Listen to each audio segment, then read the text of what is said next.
Beneath the shimmering skin of the world's oceans lies a realm of darkness, pressure, and silence so profound it borders on the extraterrestrial. This hidden world is punctuated by vast underwater chasms, ocean trenches, that scar the seafloor like ancient wounds of tectonic violence. These deep-sea trenches are not just profound geological formations, but gateways into the most extreme and least understood environments on Earth.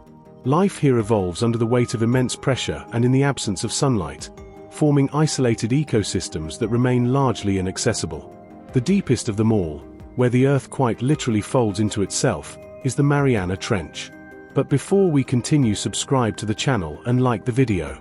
Lying quietly in the western Pacific Ocean, east of the Mariana Islands, the Mariana Trench reaches into the planet's crust like a fissure from another world. Its deepest point, ominously named Challenger Deep, plunges to approximately 10,984 meters, 36,037 feet, below sea level, deeper than Mount Everest is tall. The Mariana Trench is so remote, so deep, and so inaccessible that we know more about the surface of Mars than we do about this watery abyss. The pressure at the trench bottom is more than 1,000 times greater than the standard atmospheric pressure at sea level. Any human without a specially designed submersible would be crushed instantly. Yet, even here, life manages to cling on with bizarre resilience. The trench itself stretches for over 2,550 kilometers, 1,580 miles, in a crescent shape, marking the subduction zone where the Pacific Plate dives beneath the smaller Mariana Plate. This subduction creates the trench's unfathomable depth and drives the region's high volcanic activity. The tectonic violence here is relentless. Earthquakes rumble through the abyss, and hydrothermal vents spew mineral-rich fluids, creating chemical gradients that nourish strange lifeforms without the need for sunlight. Challenger Deep has only been visited by a handful of human-occupied or remotely operated vehicles. The first ascent was made in 1960 by the bathyscaphe Trieste, carrying US Navy Lieutenant Don Walsh and Swiss oceanographer Jacques Piccard. It was a harrowing descent, taking nearly 5 hours to reach the bottom. They stayed for only 20 minutes, their visibility obscured by silt stirred up by their landing. It would be more than 50 years before another human returned. In 2012, filmmaker James Cameron made a historic solo dive aboard the deep-sea Challenger, descending alone into the crushing darkness and capturing unprecedented video footage of the seafloor. Since then, technological advancements have made unmanned descents more common, allowing scientists to map the trench and study its alien environment in greater detail. Despite the hostile conditions, life persists. Microorganisms that metabolize chemicals from hydrothermal vents thrive here. Some species of amphipods, shrimp-like crustaceans, have been observed at depths greater than 10,000 meters. These creatures endure pressures that would rupture most known life forms, using specialized enzymes and cellular adaptations. In recent years, deep-sea exploration has revealed startling findings. Plastic waste and other pollutants have made it even to these depths, a haunting reminder of humanity's global footprint. In 2019, a submersible piloted by Victor Vescovo discovered a plastic bag and candy wrappers near the trench bottom. Even in the planet's most inaccessible places, our reach is evident. The Mariana Trench is more than just the deepest hole on Earth. It represents the edge of known biological limits, a natural laboratory for studying life under extremes, and a crucial piece of the planet's tectonic puzzle. The forces at work here shape continents, trigger earthquakes and tsunamis, and cycle carbon through Earth's mantle. Yet, it remains largely unexplored, holding secrets that may redefine our understanding of biology, geology, and even astrobiology. The crushing darkness of Challenger Deep is not just a void, it is a frontier. Just to the southeast of the Mariana Trench, running deep beneath the restless waters of the South Pacific, lies the second deepest known trench on Earth, the Tonga Trench. Less heralded than its more famous cousin in the Mariana region, yet every bit as formidable, the Tonga Trench reaches an astounding depth of approximately 10,882 meters, 35,702 feet, marking it as a geological scar of unimaginable magnitude. Located east of the Tonga Ridge and running parallel to it, this trench is a vivid illustration of the Earth's dynamic and often violent tectonic life. Here, in the realm where two great tectonic plates meet, the surface of the Earth is being continually redefined in silence and darkness far below the ocean's sunlit surface. The Tonga Trench forms part of the greater Kermadec-Tonga subduction system, one of the most tectonically active and fastest converging zones on the planet. It begins just north of New Zealand and stretches northward past the islands of Tonga, ultimately merging into the Kermadec Trench to the south. The massive Pacific Plate is slowly but relentlessly diving westward beneath the much smaller Indo-Australian Plate at a rate of about 24 centimeters, 9.4 inches, per year, one of the fastest rates of subduction recorded on Earth. This intense convergence generates not only a dramatic trench but also a string of underwater and volcanic island chains, including the volcanically active Tonga-Kermadec Arc. Beneath this oceanic no-man's land, immense forces build and release over geological timescales. Earthquakes are frequent and often violent, capable of sending massive tremors across the Pacific Basin. In fact, some of the most powerful earthquakes recorded in recent years have originated along this trench. These seismic events occur when strain between the converging plates is suddenly released, sending shockwaves through the Earth's crust and occasionally triggering tsunamis that race across the ocean. In 2009, a deadly undersea earthquake near the Tonga Trench, measuring 8.1 on the Richter scale, triggered a powerful tsunami that struck the islands of Samoa, Tonga, and American Samoa, claiming hundreds of lives and leaving widespread devastation. Unlike the Mariana Trench, which lies further from significant landmasses, the Tonga Trench runs uncomfortably close to human-inhabited islands. The proximity of this trench to populated areas makes it not only an object of scientific curiosity but also a very real hazard to coastal communities. This geological reality compels geologists, oceanographers, and disaster management specialists to closely monitor the trench's movements in order to better understand and anticipate tectonic behavior. Yet the trench is not merely a harbinger of destruction, it is also a haven for studying the extremes of life and the composition of the Earth's crust. At its deepest, the Tonga Trench challenges the limits of pressure and darkness. The crushing pressure at its floor is over 1,000 times the atmospheric pressure at sea level, and temperatures are just a few degrees above freezing. Despite this, recent expeditions have uncovered life forms uniquely adapted to such extremes. In 2014, a joint scientific mission by New Zealand's National Institute of Water and Atmospheric Research, NIWA, and international collaborators deployed deep-sea landers to probe the trench's depths. They discovered species of amphipods, including Hirondelia dubia, that feed on detritus falling from the ocean's upper layers. These scavengers thrive in pitch-black cold and under immense pressure by relying on specialized enzymes and biochemical adaptations that allow their cellular structures to resist compression. Other discoveries include snailfish, gelatinous, ghost-like creatures with translucent bodies and minimal skeletal structure, swimming in relative ease thousands of meters below the surface. These fish, which might seem alien to the human eye, reveal an evolutionary tale of survival and adaptation. Their flexible cartilage and unique proteins enable them to function in conditions that would destroy most known vertebrates. Their presence so far below the photic zone tells us that the tree of life has roots far deeper than once imagined. The Tonga Trench is also an exceptional site for understanding the cycling of carbon and minerals between the Earth's surface and its deep interior. As oceanic crust is subducted beneath continental or island arcs, water, carbon, and other volatiles are dragged down with it. These elements are transformed by immense pressure and temperature, altering the chemical makeup of the upper mantle.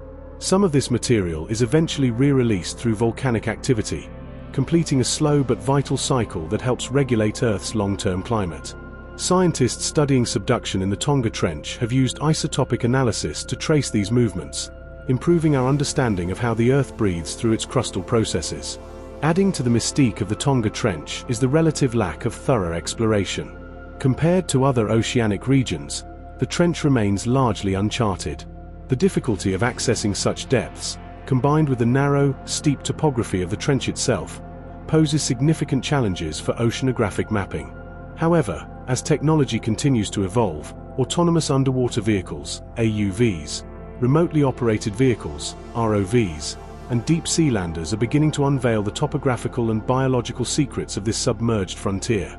In 2019, explorer Victor Vescovo piloted the DSV Limiting Factor, a specially designed submersible, into the Tonga Trench during his 5 Deeps expedition. His dive into what is known as the Horizon Deep, the deepest measured point in the Tonga Trench, revealed a stark, desolate landscape strewn with fine sediment and occasional rocky outcrops. It was another monumental achievement in deep-sea exploration, confirming that humans can now reach some of the most inaccessible places on the planet with increasing precision. Yet, even amid these remarkable strides, the Tonga Trench continues to guard its mysteries. The long-term effects of deep-sea mining proposals, the potential for undiscovered extremophile organisms, and the mechanics of slow-slip earthquakes all remain open questions. Each descent into its depths, each seismic whisper recorded by a hydrophone, and each strange lifeform retrieved by a robotic arm is a step toward unlocking the deep ocean's vast archive of natural history. The Tonga Trench reminds us that the Earth is not static. It is a living, shifting planet with hidden scars and silent upheavals. While the trench lies concealed beneath miles of water, the tectonic forces it channels shape entire continents, spawn volcanic chains, and define the boundaries of ecosystems and civilizations. It is a paradox of nature, at once a place of profound violence and an incubator of delicate, otherworldly life. Its chasm is not merely empty space. It is a frontier of science, mystery, and awe. Southeast of the Mariana Trench and stretching along the eastern edge of the Philippine archipelago lies the vast, hidden abyss of the Philippine Trench, also known as the Mindanao Trench. This colossal gash in the seafloor plunges to an estimated depth of around 10,540 meters, 34,580 feet, ranking it among the deepest oceanic trenches on Earth. Running parallel to the eastern coast of Mindanao, the second-largest island in the Philippines, this trench is a prominent feature of the Western Pacific's complex tectonic anatomy, a region defined by some of the most intense geodynamic activity on the planet.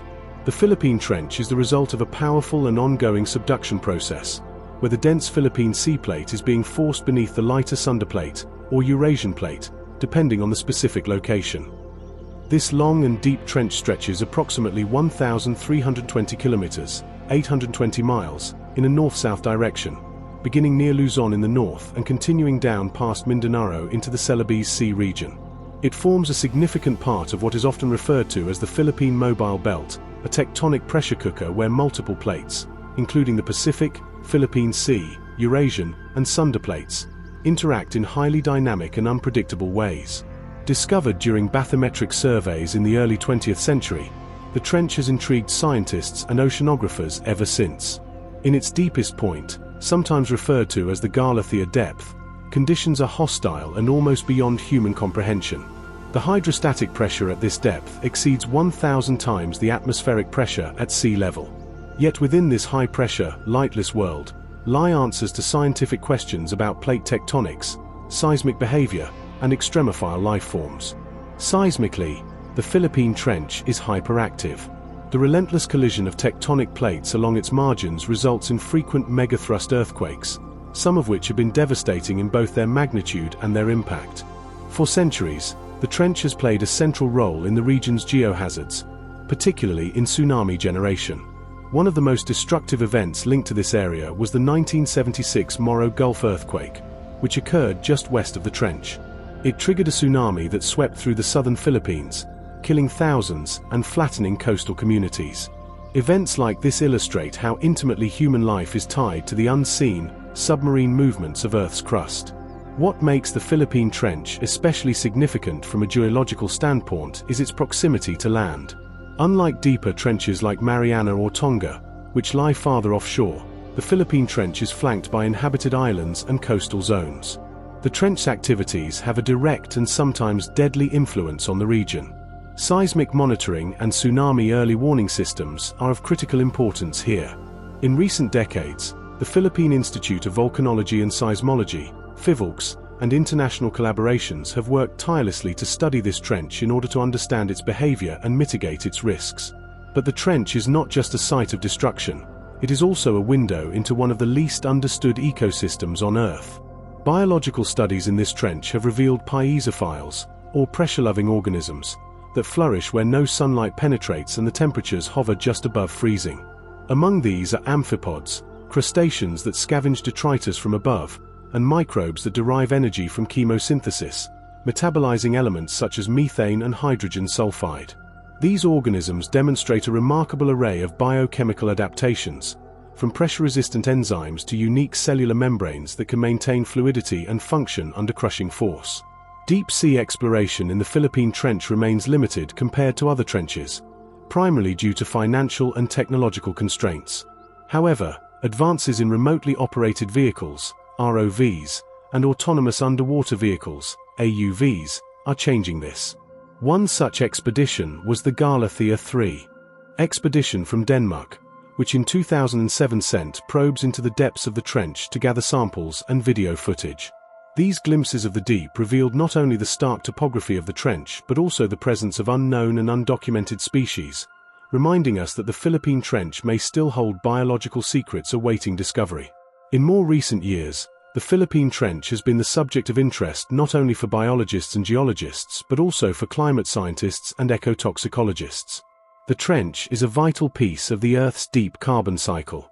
As sediment and organic matter from the seafloor are subducted into the mantle, carbon is carried deep into the Earth's interior, contributing to long-term carbon sequestration and influencing planetary climate over geological time. In addition, samples retrieved from the trench depths have revealed the troubling presence of microplastics and persistent organic pollutants, suggesting that even the planet's most remote and extreme environments are not immune to the influence of human activity. This growing body of evidence paints a sobering picture. Even the deepest trenches are not pristine sanctuaries, but part of a global system affected by the industrial activities of surface dwellers. Traces of plastic, polychlorinated biphenyls, PCBs, and other contaminants have been found in amphipods collected from the trench, suggesting that pollutants are sinking to the bottom of the food chain, quite literally.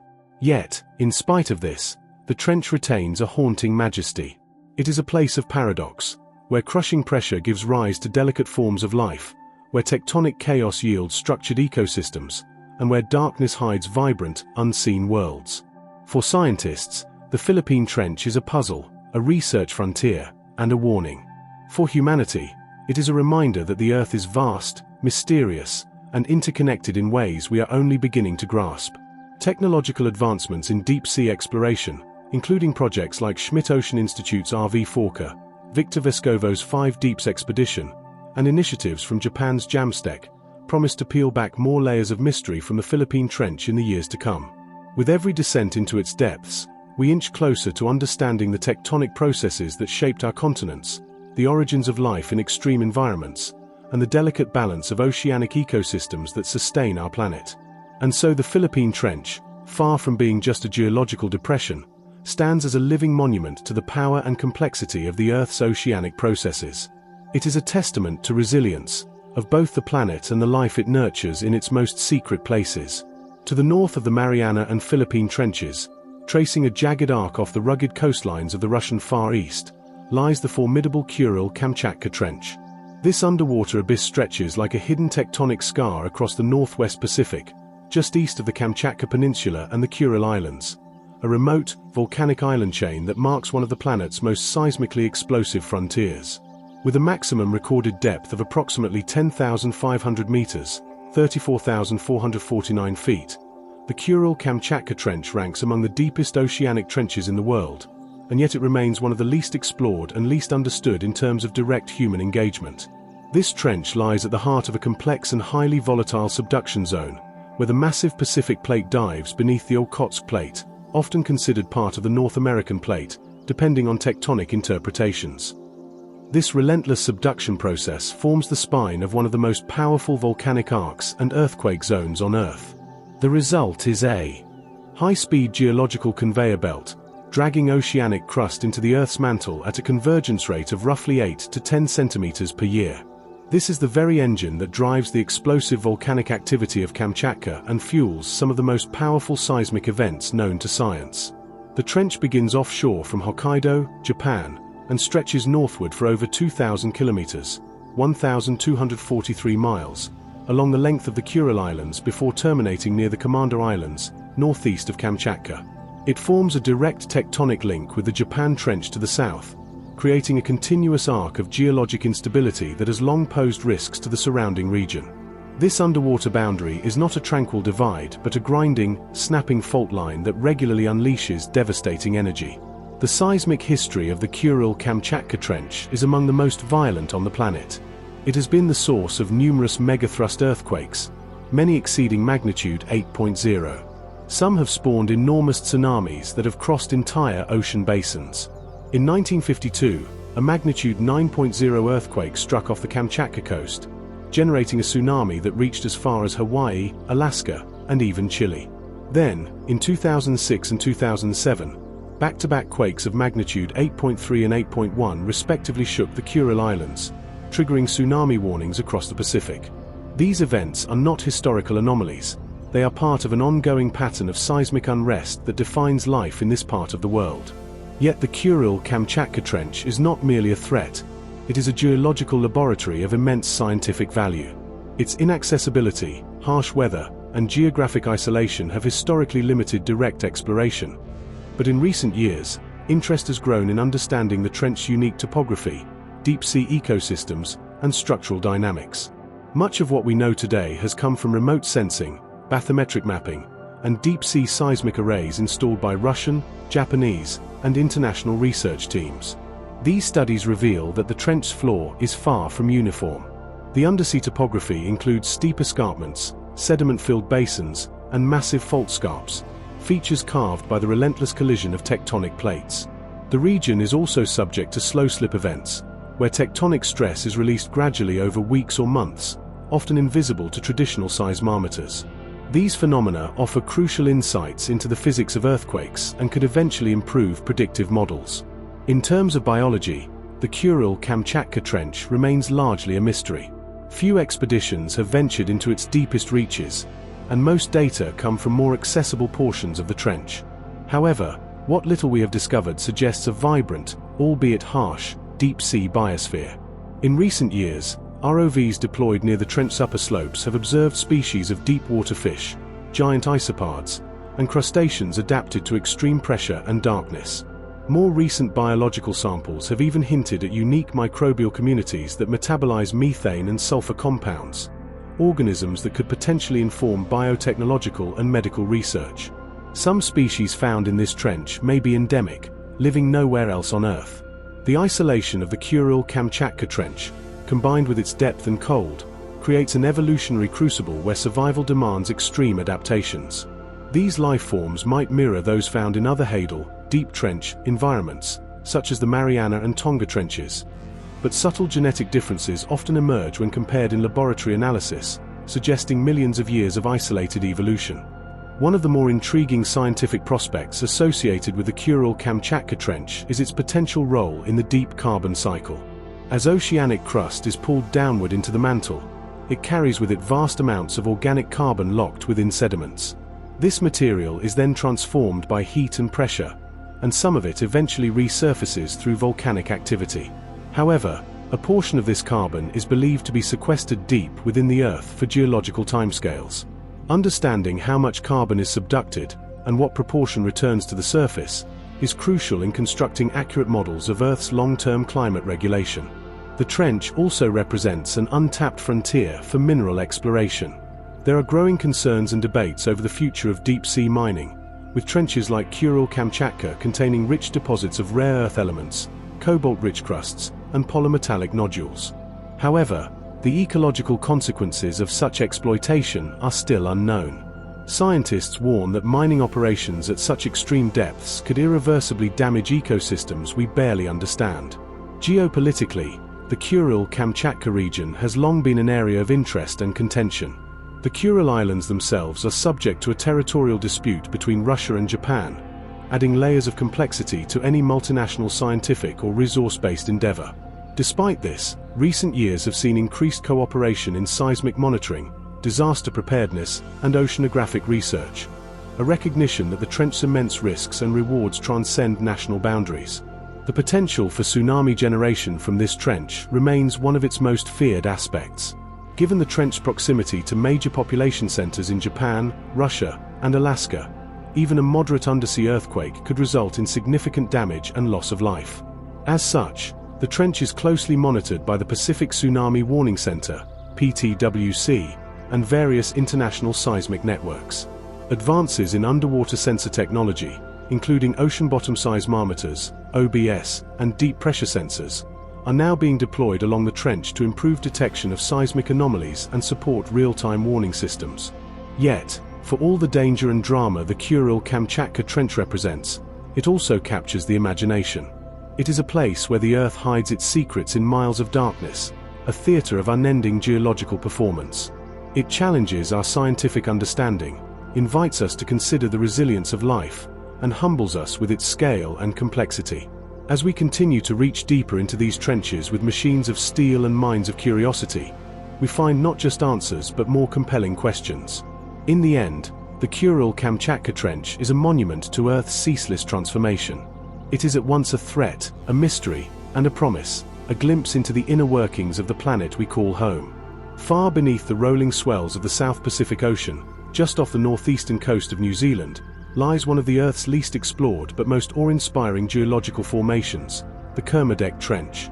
Stretching from the northern tip of New Zealand's North Island up toward the waters surrounding Tonga, this trench reaches a maximum recorded depth of approximately 10,047 meters, 32,963 feet, making it one of the deepest trenches on Earth and among the most important in terms of both tectonic activity and deep-sea biodiversity. Yet despite its extreme depth and significance, the Kermadec Trench remains one of the lesser-known giants of the Hadal world, hiding its secrets in the icy, crushing darkness of the deep sea. The Kermadec Trench is part of the Kermadec-Tonga Subduction Zone, a tectonically hyperactive region that plays a central role in shaping the geological behavior of the southwestern Pacific. It represents the interface where the massive Pacific Plate is steadily subducting westward beneath the smaller but still dynamic Indo-Australian Plate. This interaction is not subtle. The plates converge at a rate of roughly 8 to 10 centimeters, 3 to 4 inches, per year, one of the fastest subduction rates observed anywhere on the planet. This ceaseless movement is the engine behind a string of underwater and island arc volcanoes, as well as a profound generator of seismic events and geological upheaval. The trench itself stretches for over 1,000 kilometers, 620 miles, and is tightly linked with its northern continuation, the Tonga Trench. Together, they form a vast and deeply incised system of geological faults, fractures, and escarpments that not only plunge into the Hadal depths but also give rise to supervolcanoes, hydrothermal vents, and undersea mountain ranges. The subduction occurring here is responsible for the creation of the Kermadec Arc, a chain of volcanic islands and seamounts that rise steeply from the ocean floor and harbor one of the most volcanically active stretches of seabed on Earth. One of the most critical scientific contributions of the Kermadec Trench is the unique biological habitat it provides. While it shares its extreme pressure and temperature conditions with other deep-sea trenches, the Kermadec Trench stands out for the sheer richness and distinctiveness of its Hadal lifeforms.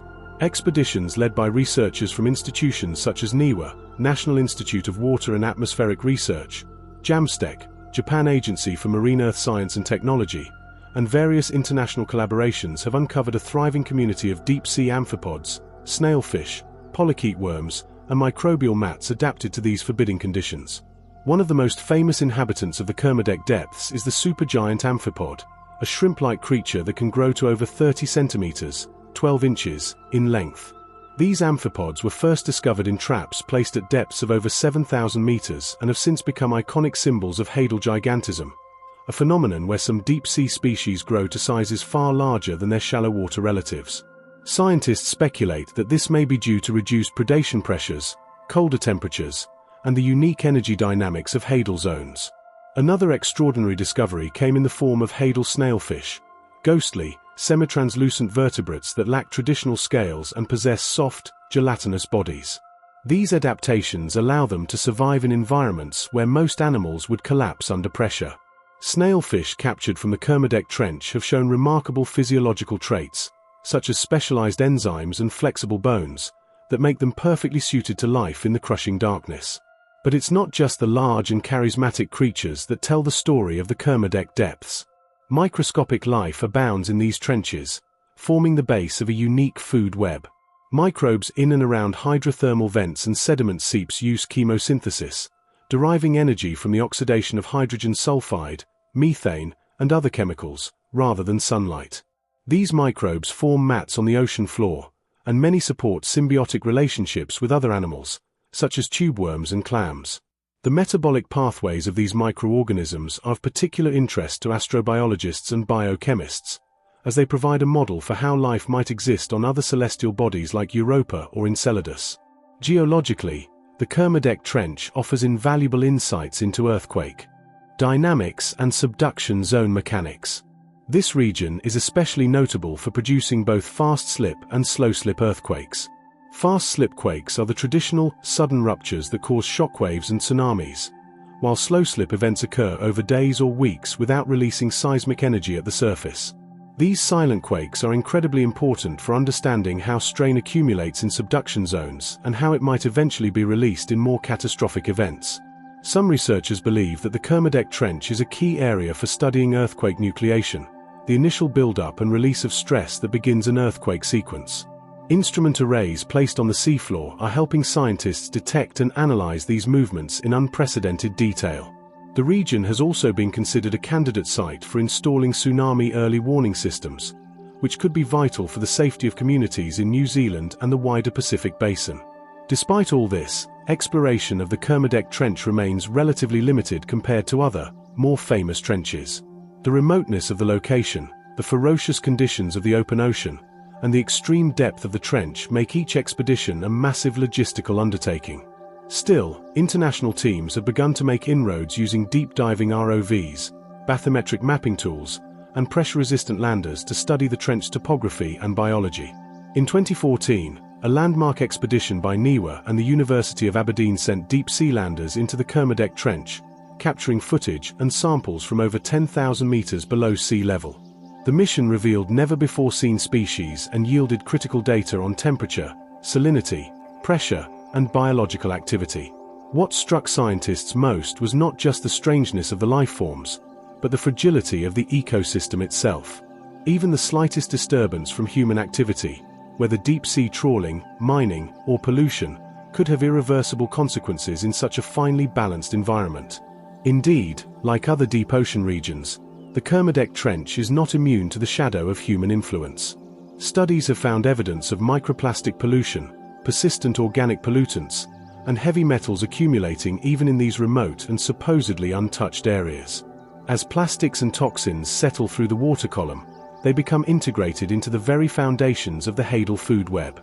The implications are staggering, not just for ocean health, but for the integrity of life systems that have evolved independently for millions of years. The Kermadec region is also entangled in environmental policy debates, particularly around the establishment of the Kermadec Ocean Sanctuary, a proposed marine protected area that would safeguard 620,000 square kilometers, 239,000 square miles, of ocean around the trench and arc. While supported by many conservationists and scientists, the proposal has faced opposition from commercial fishing interests and political stakeholders. The outcome of this debate will have major implications for the trench's future, determining whether it becomes a globally protected research frontier or a contested zone of extraction and exploitation. At its core, the Kermadec Trench is a place of extremes. Extreme pressure, extreme cold, extreme biodiversity, extreme tectonics. It is a living museum of Earth's oldest processes and most alien life forms, a natural archive that holds answers to questions we are only beginning to ask. To descend into its depths is to enter a world where time moves differently, where sunlight never reaches, and where evolution has taken an entirely different path. Each expedition into the trench is not just a journey downward but a journey inward, into the very fabric of the Earth's geology and the edge of biological possibility. In its silent halls of blackness and pressure, the Kermadec Trench stands not only as a geological feature, but as a frontier of science, of conservation, and of wonder. Just offshore from one of the most technologically advanced and densely populated nations on Earth lies a submarine chasm of immense power and profound consequence, the Japan Trench. Located just east of Japan's Pacific coastline, this immense geological feature plunges to a depth of approximately 9,000 meters, 29,528 feet, and forms a major part of the tectonic system that defines the seismic identity of the Japanese archipelago. While it may not be the absolute deepest trench in the world, few have had such a visible, tragic, and enduring impact on human life. This trench is not simply a remote geologic oddity, it is an ever-present threat, a cradle of earthquakes and tsunamis that has shaped the history, infrastructure, and collective psyche of an entire nation. The Japan Trench is a subduction zone trench, marking the boundary where the Pacific Plate is being forced westward beneath the Okhotsk Plate, which itself is often considered part of the broader North American Plate depending on geological interpretation. This subduction process, occurring at a rate of about 8 to 9 centimeters per year, creates a zone of immense friction and strain.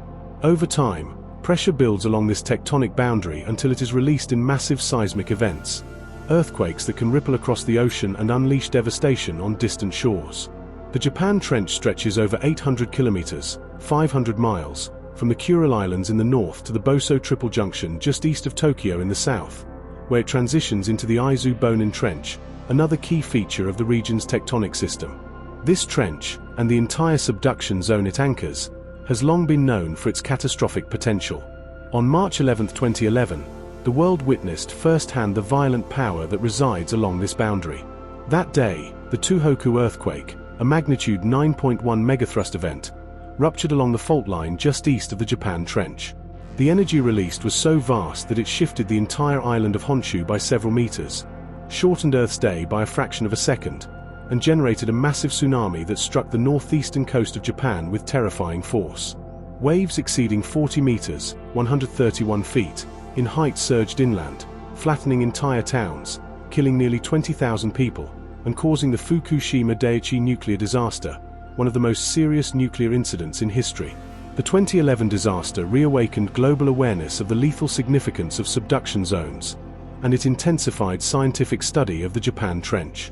Seismologists, oceanographers, and geologists have since worked tirelessly to understand the complex mechanics of this system.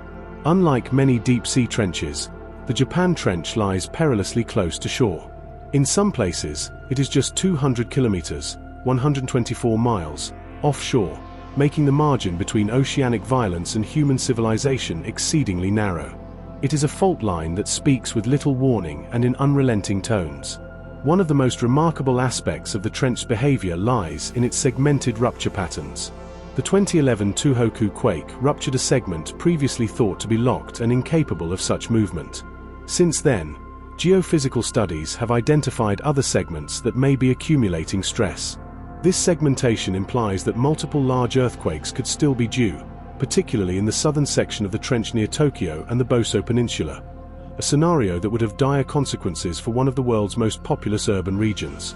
Seismic instruments deployed across the trench, both on the seafloor and embedded within the subduction zone, are helping to reveal how and where strain is building. These include ocean-bottom seismometers, pressure gauges, and GPS acoustic transponders that track minute movements of the seabed with millimeter precision. Japan's National Research Institute for Earth Science and Disaster Resilience, NIED, and the Japan Agency for Marine Earth Science and Technology, JAMSTEC, have invested heavily in building a real-time seismic and tsunami monitoring network known as DONET, Dense Ocean Floor Network System for Earthquakes and Tsunamis. This sophisticated web of sensors is capable of detecting early seismic shifts and issuing warnings in mere seconds, potentially saving countless lives in future events. Beyond its seismic significance, the Japan Trench is also an important site for deep-sea biology. Like other Hadal trenches, it harbors a range of life forms adapted to crushing pressure, cold temperatures, and complete darkness. Japanese research vessels, such as the RV Kairei and RV Yokosuka, have deployed submersibles into the trench's deeper reaches, capturing remarkable footage and collecting biological specimens. These include species of snailfish, crustaceans, and sea cucumbers that exist nowhere else on the planet. In 2017, one expedition sent an autonomous deep-sea vehicle to the trench floor and recorded footage of the deepest-dwelling fish ever documented in the wild, an ethereal, ghost-like snailfish gliding effortlessly near the trench bottom, its soft body adapted perfectly for life in high-pressure conditions. Such creatures provide valuable insights into the limits of vertebrate physiology and the evolutionary adaptations required to thrive in extreme environments. Even microbial life in the Japan Trench defies expectation. In sediment cores drilled from the seafloor, researchers have found anaerobic bacteria and archaea that metabolize sulfur and methane in ways similar to organisms found near hydrothermal vents.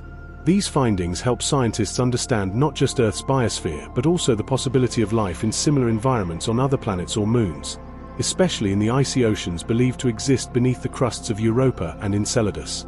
But the Japan Trench also serves as a mirror reflecting humanity's impact on even the most remote environments. Researchers have discovered microplastics, synthetic fibers, and industrial pollutants embedded in trench sediment and even within the bodies of amphipods and fish. The presence of persistent organic pollutants, POPs, such as PCBs and flame retardants at these depths, is a disturbing testament to the reach of human activity. No corner of the Earth is untouched. Geologically, the trench is also vital for understanding sediment transport and plate hydration, two processes central to the long-term evolution of Earth's mantle and crust.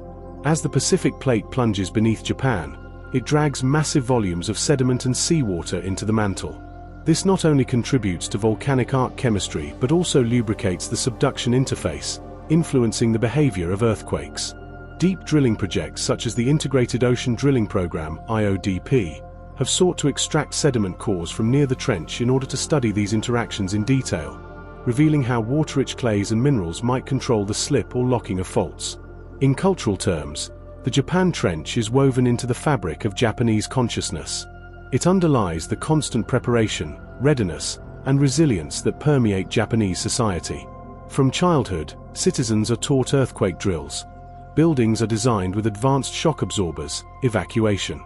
Maps and shelters are standard in towns and cities. Yet, despite all precautions, the trench remains a wild, untamed force, capable of upending life with little notice. The Japan Trench is not just a line on a map, it is a living system, a volatile intersection of Earth's plates, a habitat for the improbable, and a harbinger of potential disaster. It is both a threat and a frontier, challenging humanity to coexist with geological forces far older and more powerful than civilization itself. In its depths, science finds wonder. At its edges, society must remain vigilant. East of Japan's southern islands and extending into the vastness of the western Pacific, the Aizu Bonin Trench plunges into a realm of silent geological violence and mesmerizing abyssal mystery. Reaching an estimated depth of 9,810 meters, 32,185 feet, this trench forms a crucial segment of the Pacific Ring of Fire, bridging the geodynamic forces of the Japan Trench to the north and the Mariana Trench to the south. While often overshadowed by its deeper cousin, the Mariana, the Aizu Bonin Trench is no less significant, offering a breathtaking showcase of subduction dynamics, volcanic arcs, seismic potential, and bizarre deep-sea life in one of the most tectonically volatile and scientifically captivating regions on Earth. Stretching over 1,200 kilometers, 745 miles, from just south of Tokyo to the edge of the Mariana System, the Aizu Bonin Trench marks the convergent boundary between the Pacific Plate and the Philippine Sea Plate.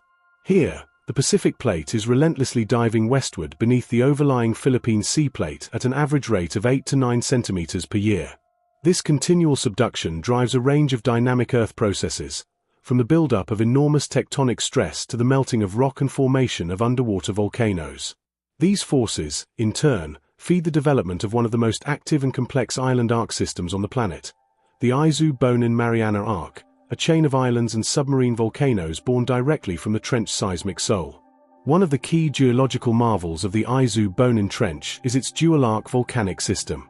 Most subduction zones produce a single arc, but this region boasts two, the Aizu Bonin Volcanic Arc and the Mariana Arc, separated by a deep back-arc basin.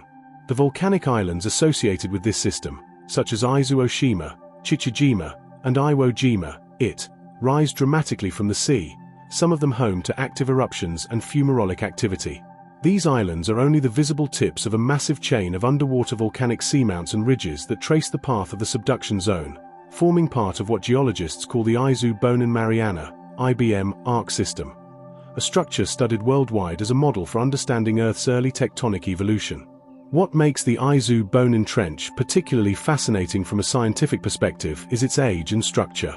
The arc began forming approximately 52 million years ago, making it one of the oldest still active subduction zones.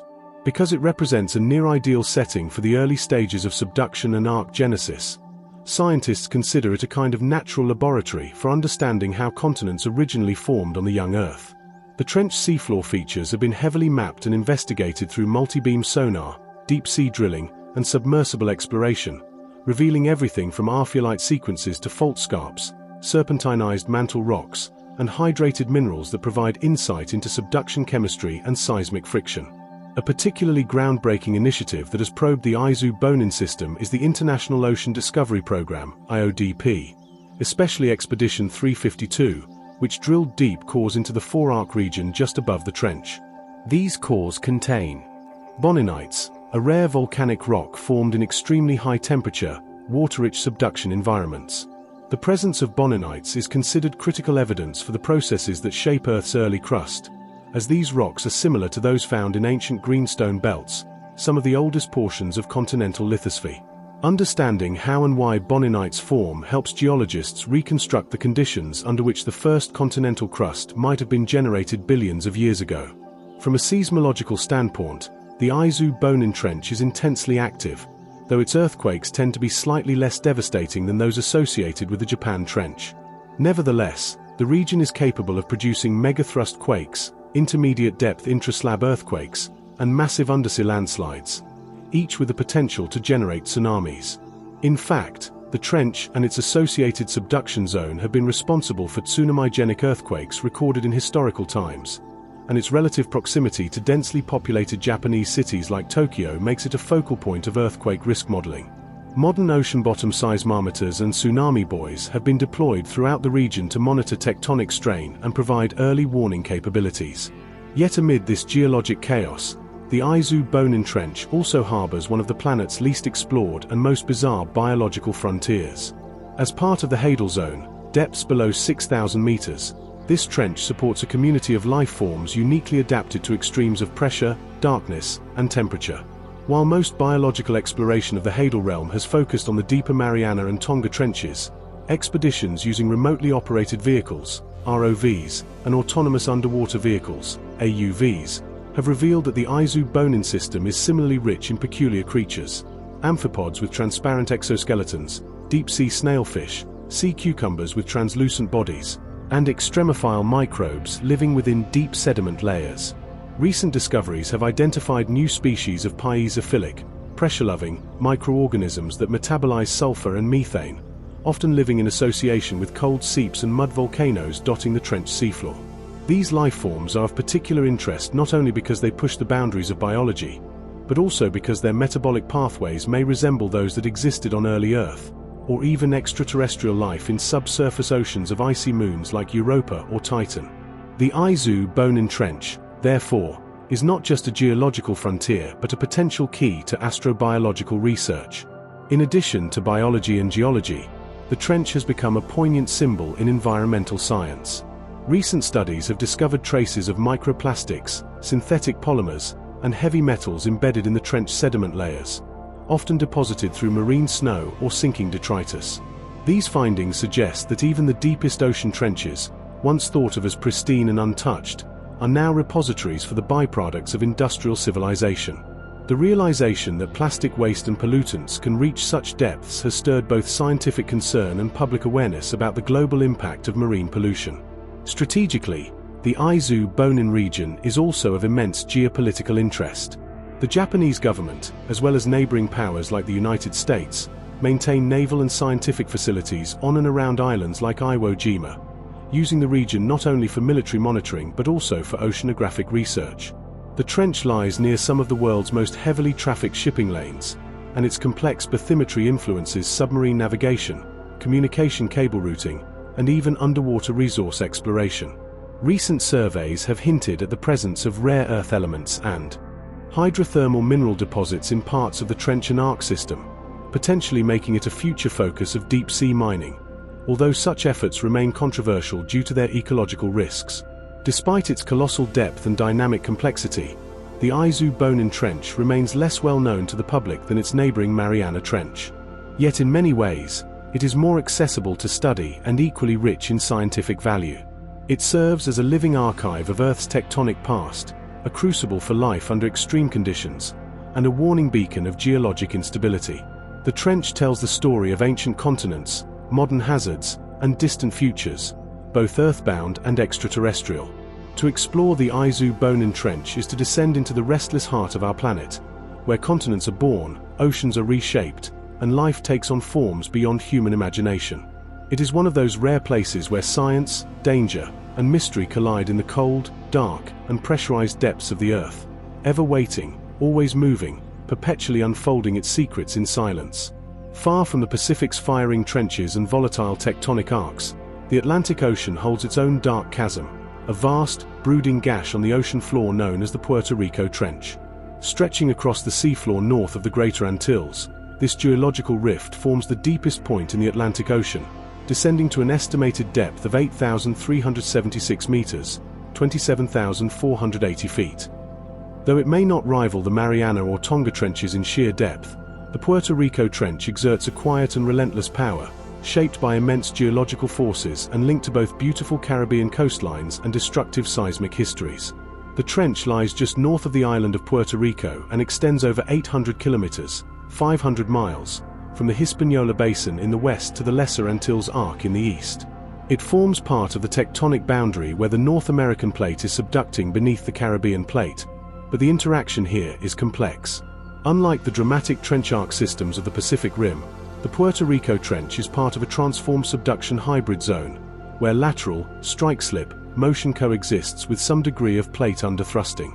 This hybrid nature makes the trench region seismically and structurally unique, with dynamics that have puzzled and fascinated geologists for decades.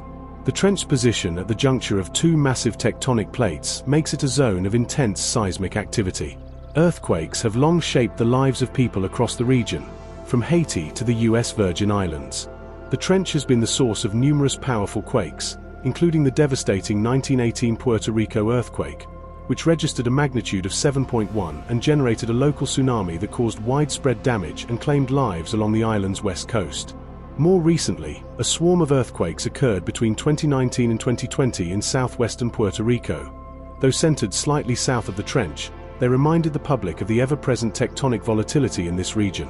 Among the trench's many notable features is the Milwaukee Deep, a narrow depression at the trench's northwestern end.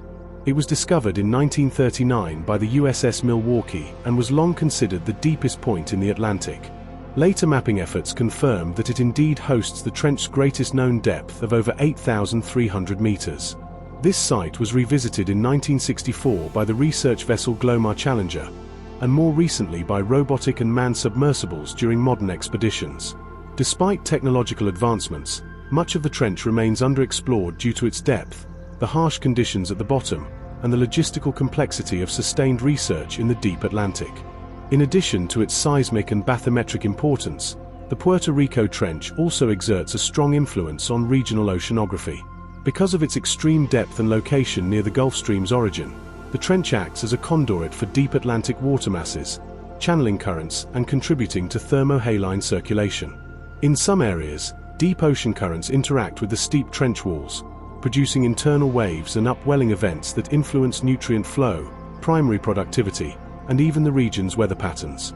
For oceanographers and climatologists, the trench represents both a challenge and an opportunity. Its dynamics are linked to the broader climate systems of the Atlantic Basin. Ecologically, the Puerto Rico Trench is part of the Hadal Zone, the least understood biome on Earth. With no light, crushing pressure, and near-freezing temperatures, the trench floor seems inhospitable. And yet, life thrives here, evolved, adapted, and isolated. In recent years, remotely operated vehicles, ROVs, deployed by institutions such as NOAA and the Ocean Exploration Trust have documented some of the rare deep-sea life forms in this region. Giant amphipods, transparent fish, xenophyrophores, and deep-sea eels that drift through the silent blackness. Unlike the Pacific trenches with their volcanic vents and hydrothermal activity, the Puerto Rico Trench hosts more sediment-heavy, stable environments, allowing for the slow accumulation of marine snow and detritus. This supports benthic ecosystems based on decomposers and scavengers rather than chemosynthetic life. Biologists are particularly interested in how organisms survive in the high-pressure, low-energy environment of the trench. The unique physiology of hadal species, such as enzyme structures that resist protein denaturation under extreme pressure, or lipid membranes that remain fluid in near-freezing water, could hold insights for biotechnology, medicine, and even astrobiology. Given its proximity to the US mainland and Puerto Rico's scientific institutions, the trench represents an ideal location for continued biological and chemical exploration. But the Puerto Rico Trench does not only harbor natural beauty and mystery, it is also a zone of potential disaster. The threat of tsunamis looms large over the Caribbean, especially for low-lying islands and coastal cities. Because the trench marks a major subduction zone, undersea earthquakes here can displace massive volumes of water in mere seconds. The 1918 tsunami, which struck the western coast of Puerto Rico, is a sobering historical precedent, and modern simulations show that larger tsunamis could be generated by future events. These risks have prompted tsunami modeling efforts, early warning systems, and public preparedness programs across the region, including Puerto Rico, the Dominican Republic, and the US East Coast. To mitigate these dangers and deepen our scientific understanding, a wide array of technological instruments now monitor the trench.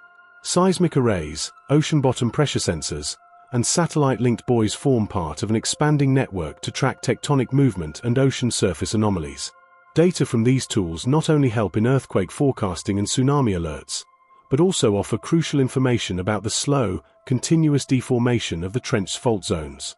Interestingly, some recent studies suggest that certain segments of the trench are locked, meaning that strain is accumulating and could eventually be released in a catastrophic rupture.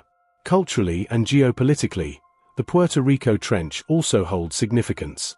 Puerto Rico, as a U.S. territory, often finds itself at the center of funding discussions for scientific research and natural disaster preparedness. The trench itself has become a focal point for American deep-sea exploration, hosting missions from agencies such as NASA, NOAA, and the U.S. Navy, many of which use the region as a testing ground for submersible technology and deep-sea robotics. Its proximity to mainland U.S. territory means that the trench is often more accessible than Pacific trenches for research vessels leaving from ports in Florida or the Caribbean. Beyond its scientific and geopolitical importance, the trench inspires awe and curiosity. It represents a space that is not fully ours, a place so deep, dark, and alien that it seems more akin to a realm from mythology or science fiction. And yet it is real, close, and vitally important. Its existence reminds us that even within our own oceans, vast domains remain largely untouched and unexplored. The trench lies just beyond the shores of Puerto Rico, unseen beneath a calm blue sea, hiding its crushing depths and fragile ecosystems. As humanity increasingly turns its eyes to the deep ocean, the Puerto Rico Trench will almost certainly play a leading role in the next generation of hadal research, tectonic studies, and environmental monitoring. Whether we are trying to predict the next major earthquake, unlock the secrets of life at extreme pressure, or simply map the unknown, the trench is a gateway, one that waits patiently in silence, hiding immense power, and offering untold knowledge. Stretching thousands of kilometers along the western coast of South America, the Peru-Chile Trench, also known as the Atacama Trench, is one of the most geologically significant features on the planet. Plunging to depths of around 8,065 meters, 26,460 feet, this abyssal scar in the seafloor is the longest trench in the eastern Pacific and a primary actor in shaping the Andes Mountains, generating some of the world's most powerful earthquakes, and influencing both oceanic systems and atmospheric conditions in a way few other underwater features do. The Peru-Chile Trench traces a continuous path from off the southern coast of Ecuador, past Peru, and all the way down along Chile's formidable Pacific front, extending over 5,900 kilometers, 3,666 miles, in total length. It is here that the dense Nazca Plate is being forced beneath the more buoyant South American plate in an epic display of subduction, creating a geological collision zone of staggering power. This subduction is the engine behind the formation of the Andes, the longest continental mountain range in the world, as well as the Altiplano Plateau and a chain of active volcanoes that stretch down the length of the continent. Subduction in this trench isn't just a slow, silent process. It's violent, sudden, and sometimes catastrophic. The Peru-Chile Trench is responsible for some of the most devastating earthquakes ever recorded. Perhaps the most infamous of these was the 1960 Valdivia earthquake in southern Chile, which remains the most powerful earthquake in recorded human history, registering a magnitude of 9.5 on the moment magnitude scale. That quake triggered massive landslides, tsunamis that swept across the Pacific Ocean, and extensive destruction throughout the region. Cities like Valdivia were nearly leveled, and the effects of the tsunami were felt as far away as Hawaii, Japan, and the Philippines. These seismic events are a result of the locked zone in the trench, where stress builds between the subducting Nazca Plate and the overriding South American plate until it's suddenly released. Recent studies show that the southern segment of the trench near central and southern Chile is particularly prone to this locking mechanism, making it a high-risk zone for future megaquakes. In fact, this very trench was responsible for the 2010 Maule earthquake, magnitude 8.8, which was followed by a tsunami and caused hundreds of deaths, widespread destruction, and a measurable shift in Earth's axis. The trench is also responsible for creating a chain of stratovolcanoes known as the Andean volcanic belt, which includes Cotopaxi, El Misti, Sabancaya, and Villarrica. These peaks owe their existence to the intense heat and pressure generated as the subducting Nazca Plate melts and releases volatiles into the overlying mantle, leading to magma formation and periodic explosive eruptions. These volcanoes aren't just geological curiosities, they are closely monitored because of their potential to affect millions of people living nearby. Apart from its role in building mountains and earthquakes, the Peru-Chile Trench exerts a major influence on climate and marine ecosystems. Its offshore location aligns with the Humboldt Current, also known as the Peru Current, one of the most productive cold ocean currents in the world. As deep ocean waters are pulled to the surface in a process called upwelling, the trench plays an indirect yet crucial role in supplying nutrient-rich waters to the coastal zones of Peru and northern Chile. This supports vast phytoplankton blooms, which in turn feed anchovies, sardines, and a huge variety of marine life, making this stretch of ocean one of the world's richest fishing grounds. However, the system is delicate. Events like El Niño can disrupt the balance, causing the upwelling to weaken and warm waters to dominate, devastating fish populations and collapsing regional fisheries. The trench's influence on atmospheric circulation and its integration with the broader Pacific Decadal Oscillation mean that it not only supports local ecosystems but also has global climate implications. Dust from the Andes, supported by nutrient cycling near the trench, may even affect carbon sequestration in remote parts of the ocean. In recent years, attention has increasingly turned to the deep-sea biology of the trench itself. Though less explored than the Mariana or Tonga trenches, the Atacama Trench is beginning to reveal its own cast of alien-like creatures. ROVs and deep-sea landers have recorded footage of ghostly amphipods, polychaete worms, and translucent snailfish that exist in the crushing pressure and frigid darkness of the Hadal Zone.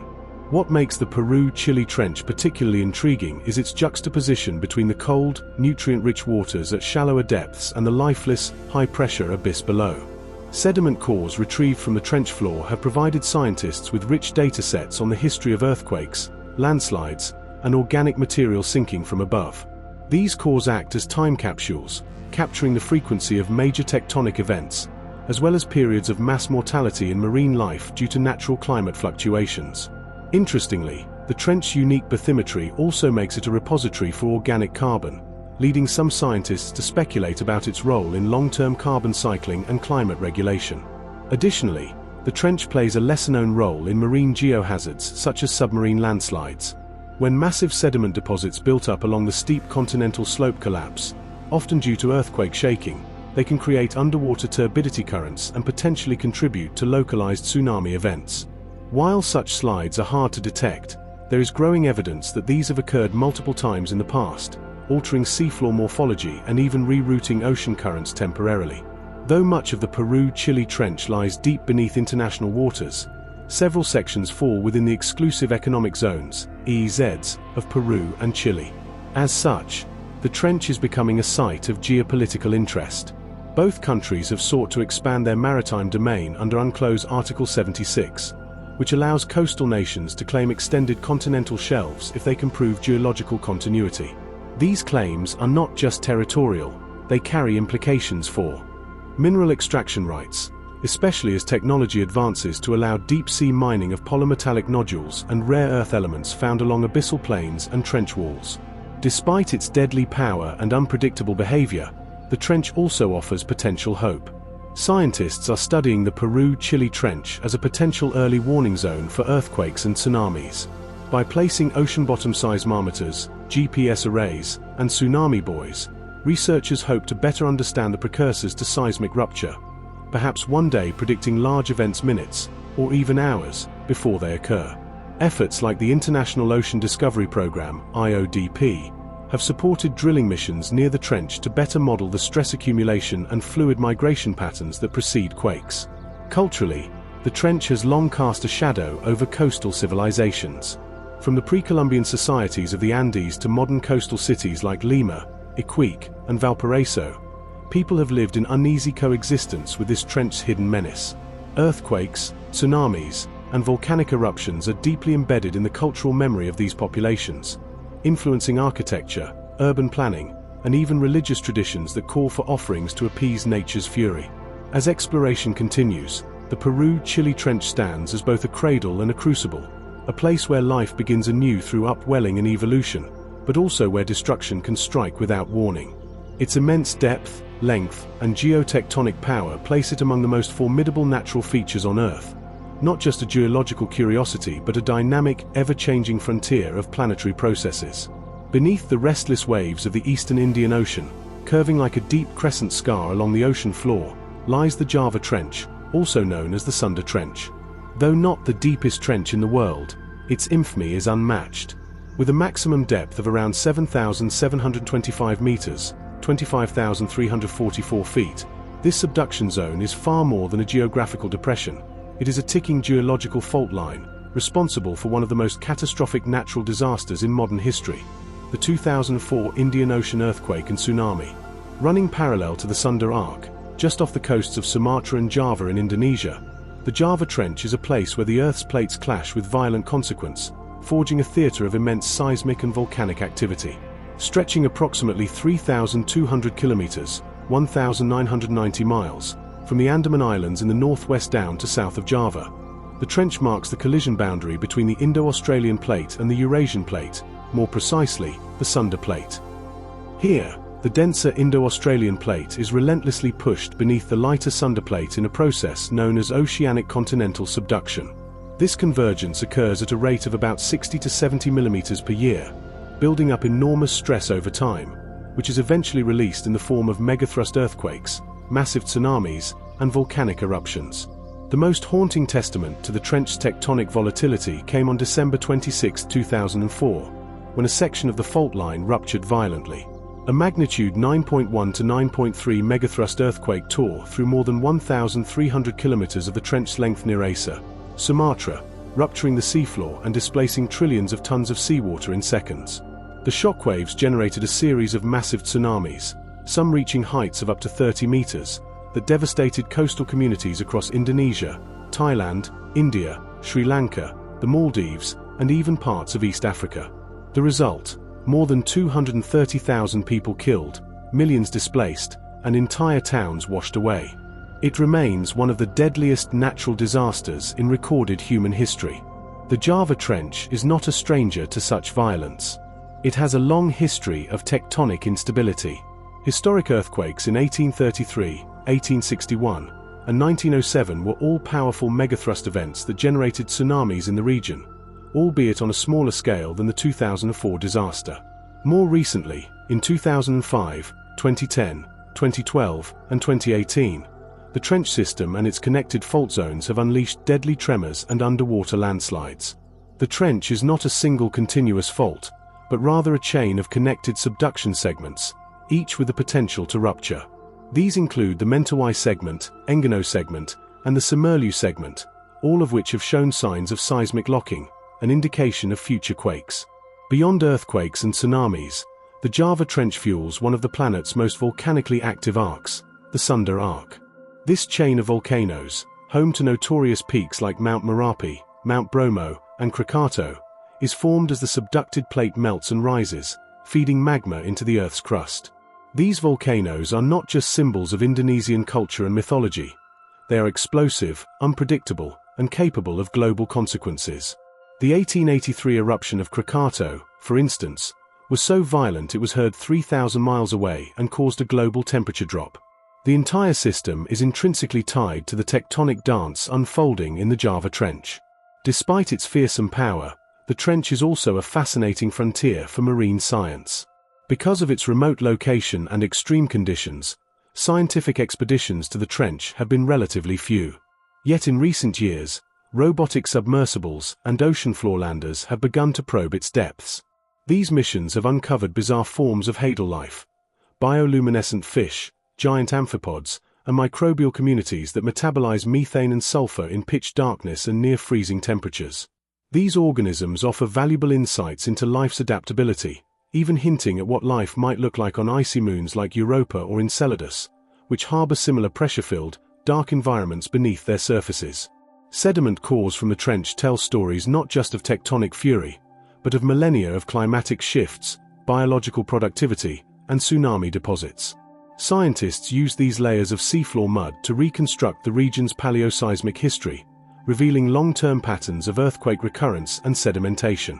These data are crucial for tsunami modeling, especially in regions where coastal populations continue to grow rapidly with limited infrastructure or awareness.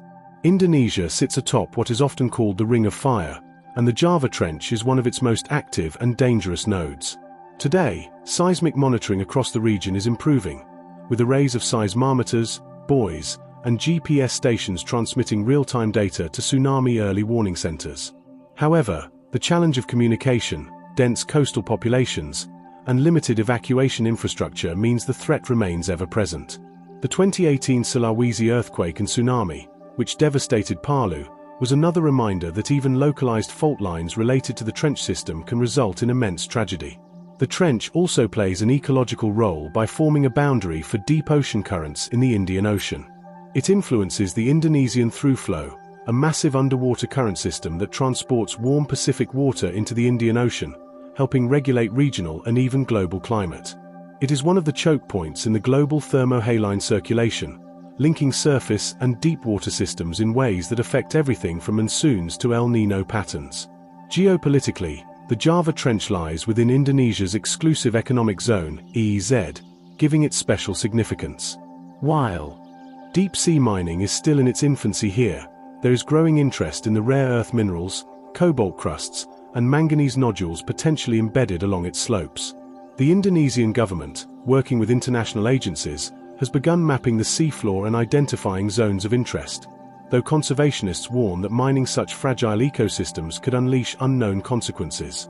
On a cultural level, the Java Trench has long inspired myths and legends among the coastal peoples of Southeast Asia. In local belief systems, the sea is often personified as a sentient entity, powerful, moody, and not to be angered. The 2004 tsunami, in many regions, was interpreted not just as a geological event but as a spiritual reckoning, prompting renewed ceremonies and offerings to the sea gods. Stories of sleeping giants beneath the ocean and gods of the deep echo the real, invisible monster that moves in silence just offshore. Ultimately, the Java Trench is a place of stark duality. It is beautiful and terrible, life-sustaining and life-ending, hidden yet all too present in the memory of coastal communities. Its depths are still largely unexplored, and yet it has shaped the fate of nations. As technology continues to evolve, scientists and governments alike will delve deeper into its secrets, not just to understand its hazards, but to perhaps one day predict them. Until then, the Java Trench remains a vast and brooding force beneath the sea, a realm of immense geological power, hidden in the watery shadows of Southeast Asia. Far removed from the bustling continents and familiar waters of the equatorial world, nestled deep in the icy reaches of the South Atlantic Ocean, lies a remote and little-known geological marvel, the South Sandwich Trench. This arc-shaped depression carves its presence into the floor of the ocean southeast of South America, flanking the eastern side of the South Sandwich Islands, and marking the collision between two vast tectonic forces, the South American Plate and the Scotia Plate. Though often overlooked due to its isolated, storm-lashed location, this trench is one of the deepest oceanic features on the planet, plunging to depths of approximately 8,264 meters, 27,113 feet. It is the deepest point in the southern hemisphere, and perhaps the least understood among the Earth's major oceanic trenches. This trench, like many of the Earth's deepest chasms, is born of subduction, a process where one tectonic plate is forced beneath another, descending into the mantle in a slow-motion cataclysm that unfolds over millions of years. In this case, it is the South American Plate that is subducting beneath the smaller Scotia Plate, along a narrow, intense boundary. The result is a spectacular geological formation over 965 kilometers, 600 miles, long, curving in a sickle shape near the Antarctic Convergence Zone. At these depths and latitudes, the ocean is cold, turbulent, and under relentless pressure, creating a place that is both alien and sublime. The trench skirts the South Sandwich Islands, a chain of active volcanic islands that protrude like dagger tips from the stormy ocean. These islands, such as Mount Belinda on Montague Island, are born from magma rising through the crust above the subduction zone. The volcanic activity here is constant, shaping and reshaping the islands with each eruption. Lava flows into the frigid sea. Earthquakes rumble beneath the waves. Volcanic gases hiss through newly formed vents. The region is one of the most seismically active in the southern hemisphere. Due to the trench's remote location, surrounded by frigid Antarctic waters, icebergs, and some of the harshest weather on Earth, it remains one of the least explored hadal regions of the ocean. Few scientific missions have ventured here, and even fewer have descended into its depths. It was only in 2019, during the 5 Deeps expedition, that humanity reached the deepest known point of the South Sandwich Trench, which they named the Factorian Deep, located at roughly 8,266 meters. This descent marked the first time a human had visited this abyssal world. The submersible limiting factor, piloted by explorer Victor Vescovo, descended into the Factorian Deep using advanced titanium alloy engineering capable of withstanding the immense pressure, over 820 times the atmospheric pressure at sea level. At that depth, any failure in the submersible's design would result in instant implosion. But the mission succeeded, not only confirming the trench's incredible depth but collecting biological and geological samples from the trench floor, many of which were entirely new to science. What lies beneath in such places? The abyssal plains and trench walls are cloaked in eternal darkness, their terrain shaped by slow sedimentation, deep sea currents, and seismic disturbances. Here, life is scarce, but not absent. Scientists have discovered extremophile microorganisms living within the trench sediments, bacteria and archaea that metabolize hydrogen sulfide, methane, and ammonia, surviving without sunlight in a frigid world. These organisms use chemosynthesis rather than photosynthesis, creating biological energy from chemical reactions alone, a trait shared with life near hydrothermal vents. Also found are amphipods, holothurians, sea cucumbers, and potentially new species of deep-sea snailfish, specially adapted to withstand the crushing pressure. These creatures often lack pigmentation, their bodies gelatinous and soft to endure the environmental strain. Some are translucent, their organs visible through skin-like membranes. Others glow faintly with bioluminescent light, sending shimmering pulses through the darkness to attract mates or warn predators. Yet despite the trench's pristine appearance and extreme isolation, signs of human impact have already reached its depths. Microplastic particles, tiny remnants of degraded plastic waste, have been found embedded in the sediment samples. This troubling discovery underscores a grim truth: even the deepest, most remote parts of our planet are not untouched by the reach of human activity. These microplastics may be carried by global ocean currents or fall from above as marine snow, slowly accumulating in the ocean's hadal zones.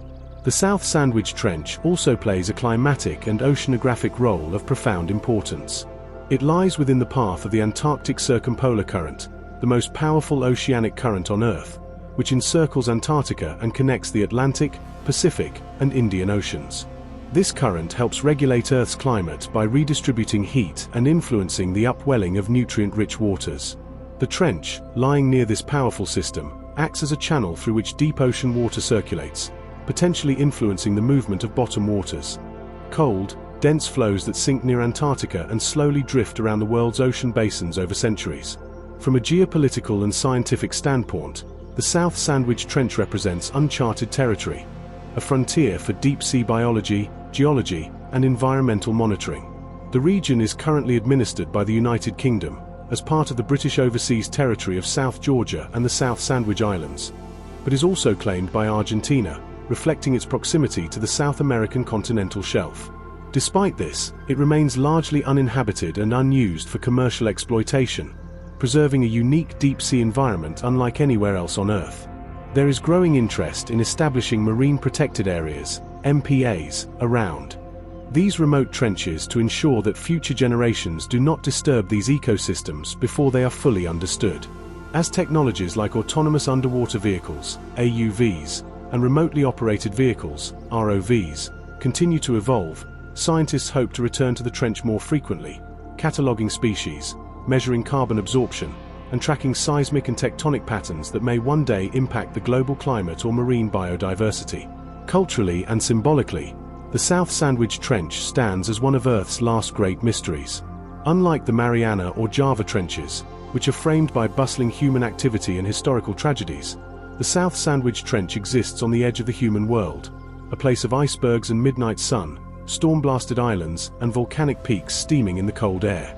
Its very remoteness gives it a near-mythical quality, a reminder that even in an age of satellites and supercomputers, there are still places on Earth where the unknown still reigns.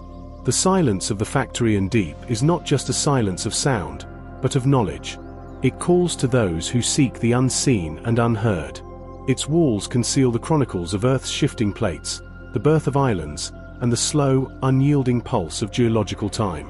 It is a place where the planet continues to write its story, line by line, layer by layer, beneath crushing pressure and complete darkness, waiting for our tools and our courage to finally catch up. Beneath the azure waters of the Mediterranean, where warm breezes cradle ancient coastlines and civilizations have risen and fallen across millennia, there lies a silent, profound rupture in the seafloor that few ever see or hear about. The Hellenic Trench, extending from the southern tip of the Peloponnese around the island of Crete and stretching along the Ionian and Hellenic arcs, is the deepest point in the Mediterranean Sea, plunging to approximately 5,267 meters, 17,280 feet. Though shallower than the vast Pacific trenches, the Hellenic Trench is no less significant, for it represents one of the most tectonically dynamic zones in Europe, a submerged fault line where ancient geology meets modern seismic hazard. This trench is part of the Hellenic Subduction Zone, one of the most active subduction systems in the world outside the Pacific Ring of Fire. Here, the African plate slowly creeps beneath the Eurasian plate, specifically the Aegean microplate, at a rate of roughly 4 to 5 centimeters per year. Over millions of years, this relentless collision has not only given birth to the Hellenic Trench but has also shaped the rugged terrain of Greece, uplifted mountain ranges, and fueled the volcanic arcs that form a broken necklace of islands across the southern Aegean. Unlike other ocean trenches that lie in isolated, rarely visited waters, the Hellenic Trench is situated near densely populated and culturally significant regions. The nearby Greek islands, including Zakynthos, Kefalonia, and Crete, are global tourist destinations today, but their beauty belies the ever-present tectonic threat just offshore. This juxtaposition of paradise and peril has left a distinct mark on both ancient and modern histories. Earthquakes, tsunamis, and underwater landslides originating from this trench have repeatedly struck the eastern Mediterranean, causing destruction, reshaping coastlines, and altering the course of civilizations.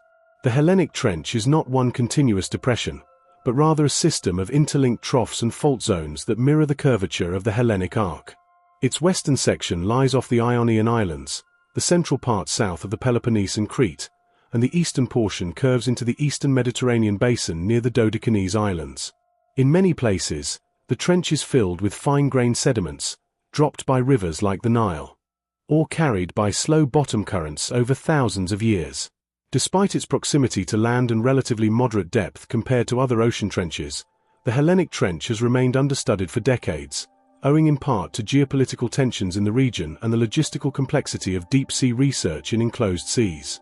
However, in recent years, renewed scientific interest and modern technological advances have begun to unlock the secrets hidden in its depths. One of the most compelling features of the trench is its high seismicity. The region surrounding the Hellenic Trench is Europe's most earthquake-prone area.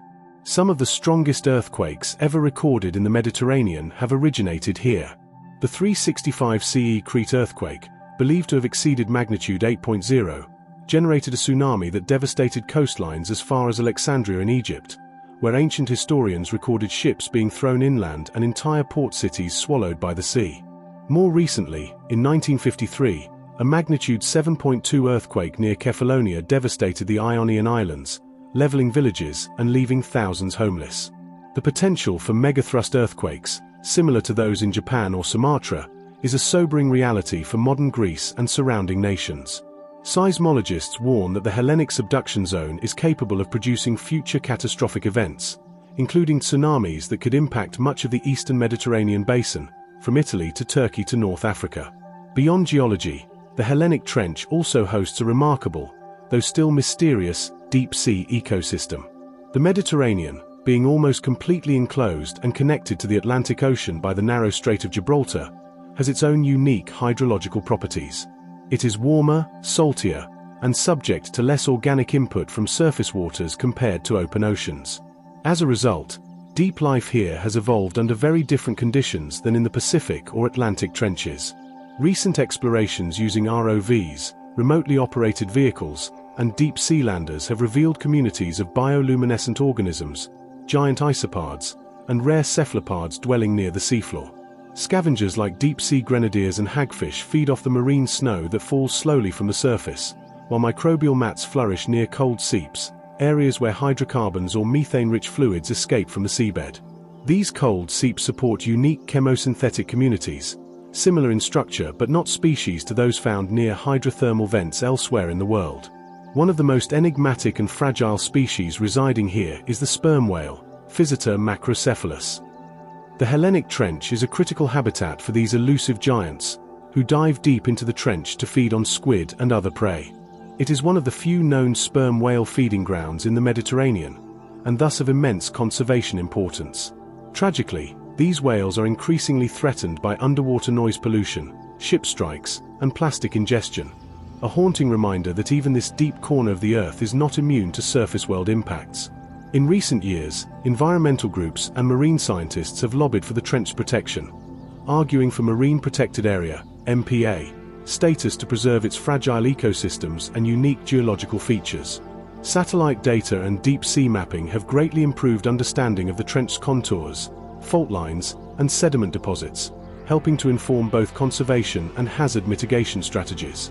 In many ways, the Hellenic Trench stands at a crossroads of science, history, and myth. It lies near the fabled island of Crete, once home to the Minoans, among Europe's earliest advanced civilizations, whose palaces and temples still echo the memory of the Thera eruption and subsequent tsunami, a disaster that may have inspired the legend of Atlantis. This area has always been a liminal zone between known and unknown, between land and sea, between the memory of what once was and the looming possibility of what could be again. To descend into the Hellenic Trench is to enter a space layered with time, geological, biological, cultural. It is not just a feature of Earth's crust but a story written in shifting stone, sediment, and silence. While it lacks the sheer crushing depth of the Mariana or Kermadec trenches, its proximity to human civilization, its role in the rise and fall of empires, and its ongoing geological activity make it one of the most consequential trenches on Earth. And as the Mediterranean warms and sea levels rise, as tectonic tension mounts beneath the seafloor, and as human activity pushes ever farther into the deep, the story of the Hellenic Trench is far from finished. It waits below, in shadow, still writing its next chapter in the long, slow cadence of subduction and awakening. Far beneath the windswept expanse of the southeastern Indian Ocean, where few ships pass and satellite signals fade into waves, lies a submerged geological wound so little known that it barely registers in the public imagination. Yet, for those who trace the contours of Earth's most secret places, the Diamantina Trench, also known as the Diamantina Fracture Zone, is a profound and enigmatic reminder of just how much of our planet remains unexplored.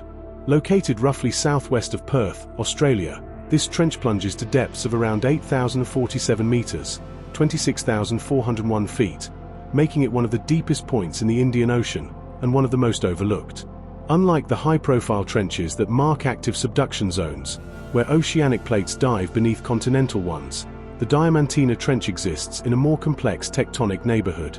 It is not a classic subduction trench. Instead, it's part of a vast fracture zone system, a long scar in the seafloor formed by intense tectonic stress, bending, and seafloor spreading. The trench is closely associated with the Diamantina Escarpment and the Perth Abyssal Plain, remnants of ancient oceanic crust rearranged over eons. This area reflects the aftermath of major plate movements during the breakup of Gondwana, the supercontinent that once connected Australia, Antarctica, India, and Africa.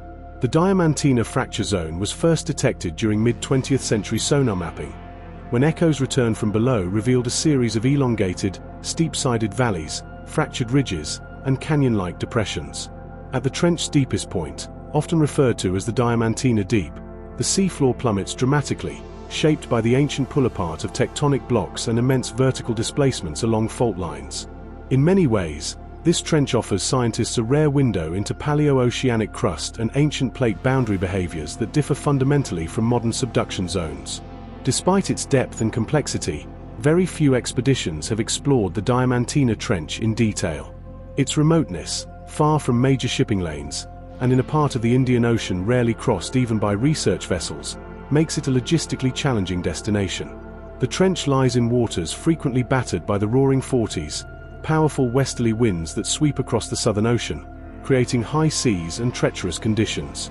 Most of what we know about this undersea chasm comes from remote bathymetric surveys, magnetometer data, and a handful of deep-sea lander deployments. However, in recent years, a few bold initiatives have begun to peel back the curtain. In 2019, during a phase of the 5 Deeps expedition, the DSV limiting factor, piloted by explorer Victor Vescovo, descended into the Diamantina Fracture Zone, confirming a depth exceeding 8,000 meters. This mission not only verified the trench's extreme depth but also marked the first time a human had reached its bottom, bringing global attention to a site long ignored even by the deep-sea community. What the crew found at those dark depths was not just geology, but life. Amphipods, polychaete worms, and other pressure-adapted organisms were seen wriggling across the silty floor. Even here, in one of Earth's deepest and most isolated seabed regions, life had found a way. The trench sediment, rich with fine-grained deposits from the Southern Ocean, provided a canvas for cold-adapted, barophilic, pressure-loving species to thrive. These organisms, barely visible to the human eye, may hold clues to the resilience of life under extremes, offering insights relevant to astrobiology and biotechnology alike. Geochemically, the Diamantina Trench may also be of interest due to the absence of volcanic activity, unlike trenches formed by plate subduction. This lack of hydrothermal vent systems means that life here may be sustained purely by marine snow, a slow rain of organic matter from above, or by cold seep ecosystems fueled by buried hydrocarbons. In either case, studying the metabolisms and genomes of deep-living organisms here could shed light on ancient evolutionary lineages and microbial strategies that diverged long ago from those in more tectonically active regions. There is also a human side to this remote trench, albeit an indirect one. The Diamantina Trench lies in the general region that drew global attention during the search for Malaysia Airlines flight MH370. While the trench itself was not the final suspected crash site, nearby areas of the southern Indian Ocean were intensely scanned by bathymetric and sonar systems during that search. These efforts, while ultimately inconclusive for the flight, resulted in the most detailed seafloor mapping ever conducted in the area, incidentally increasing scientific knowledge of the Diamantina Fracture Zone and its neighboring topography. The trench's geology holds secrets of vast timescales. The walls of the Diamantina Trench expose oceanic crust believed to be over 100 million years old, possibly dating back to the early Cretaceous period. These crustal fragments may preserve magnetic anomalies, fossilized signatures of Earth's ancient magnetic field reversals. For geologists, this presents an invaluable archive of Earth's tectonic and geomagnetic history, frozen beneath kilometers of crushing water. For all its obscurity, the trench is increasingly recognized as a missing puzzle piece in our understanding of global bathymetry and plate tectonics. As one of the few ultra-deep environments in the southern hemisphere outside of the South Sandwich Trench, it holds unique biogeographic significance. Are its species related to those found in the Java Trench to the north, or more akin to the deep fauna of the South Atlantic and Southern Ocean? The answer to that question may help define connectivity corridors across abyssal ecosystems, vital information in an age of climate change, seabed mining interest, and biodiversity loss. Yet, for now, the Diamantina Trench remains a shadowed province of the Earth, visited by few, known by fewer. It is a place where tectonic scars run deep, where silence is unbroken save for the groaning of shifting plates, and where the very fabric of the planet seems to fold inward on itself. It is a place untouched by light, untroubled by time, and largely unfathomed by human understanding. But not forever. As technology continues to evolve, autonomous underwater vehicles, AUVs, deep-diving submersibles, advanced sonar arrays, this remote trench is likely to see renewed interest. Perhaps not from tourists or treasure hunters, but from scientists, geologists, and marine biologists seeking not gold, but truths hidden in the folds of the Earth. From the depths of this fracture zone, we may yet hear the whispers of the ancient planet, stories of creation, destruction, and life unyielding. Beneath the restless waters of the East China Sea, extending like a scar along the seafloor from the northeastern coast of Taiwan to the southern islands of Japan, lies one of the planet's lesser-known yet profoundly active geological features, the Ryukyu Trench.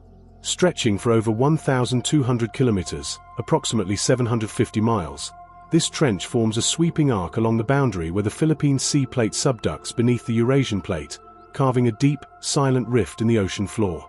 At its deepest point, the Ryukyu Trench descends to an estimated 7,460 meters, 24,475 feet, forming not only a monumental geological divide but also a front line in one of Earth's most seismically volatile regions. This trench is the result of the slow, grinding interaction of colossal slabs of Earth's lithosphere. The Philippine Sea Plate is being relentlessly shoved beneath the edge of the Eurasian Plate, a tectonic ballet that generates constant strain and stress, culminating in deep focus earthquakes, tsunami-genic events, and vast undersea landslides. The Ryukyu Arc, comprising Okinawa, Miyako, and the Yaeyama Islands, rides the edge of this subduction system, forming a narrow chain of volcanic and non-volcanic islands shaped by tectonic uplift, accretion, and crustal deformation. Unlike the Mariana or Tonga trenches, which dive into the deepest extremes of the ocean, the Ryukyu Trench is part of a shallower but highly active subduction zone, one that constantly molds the landscape above and below. Its significance lies not just in its depth but in its dynamic behavior.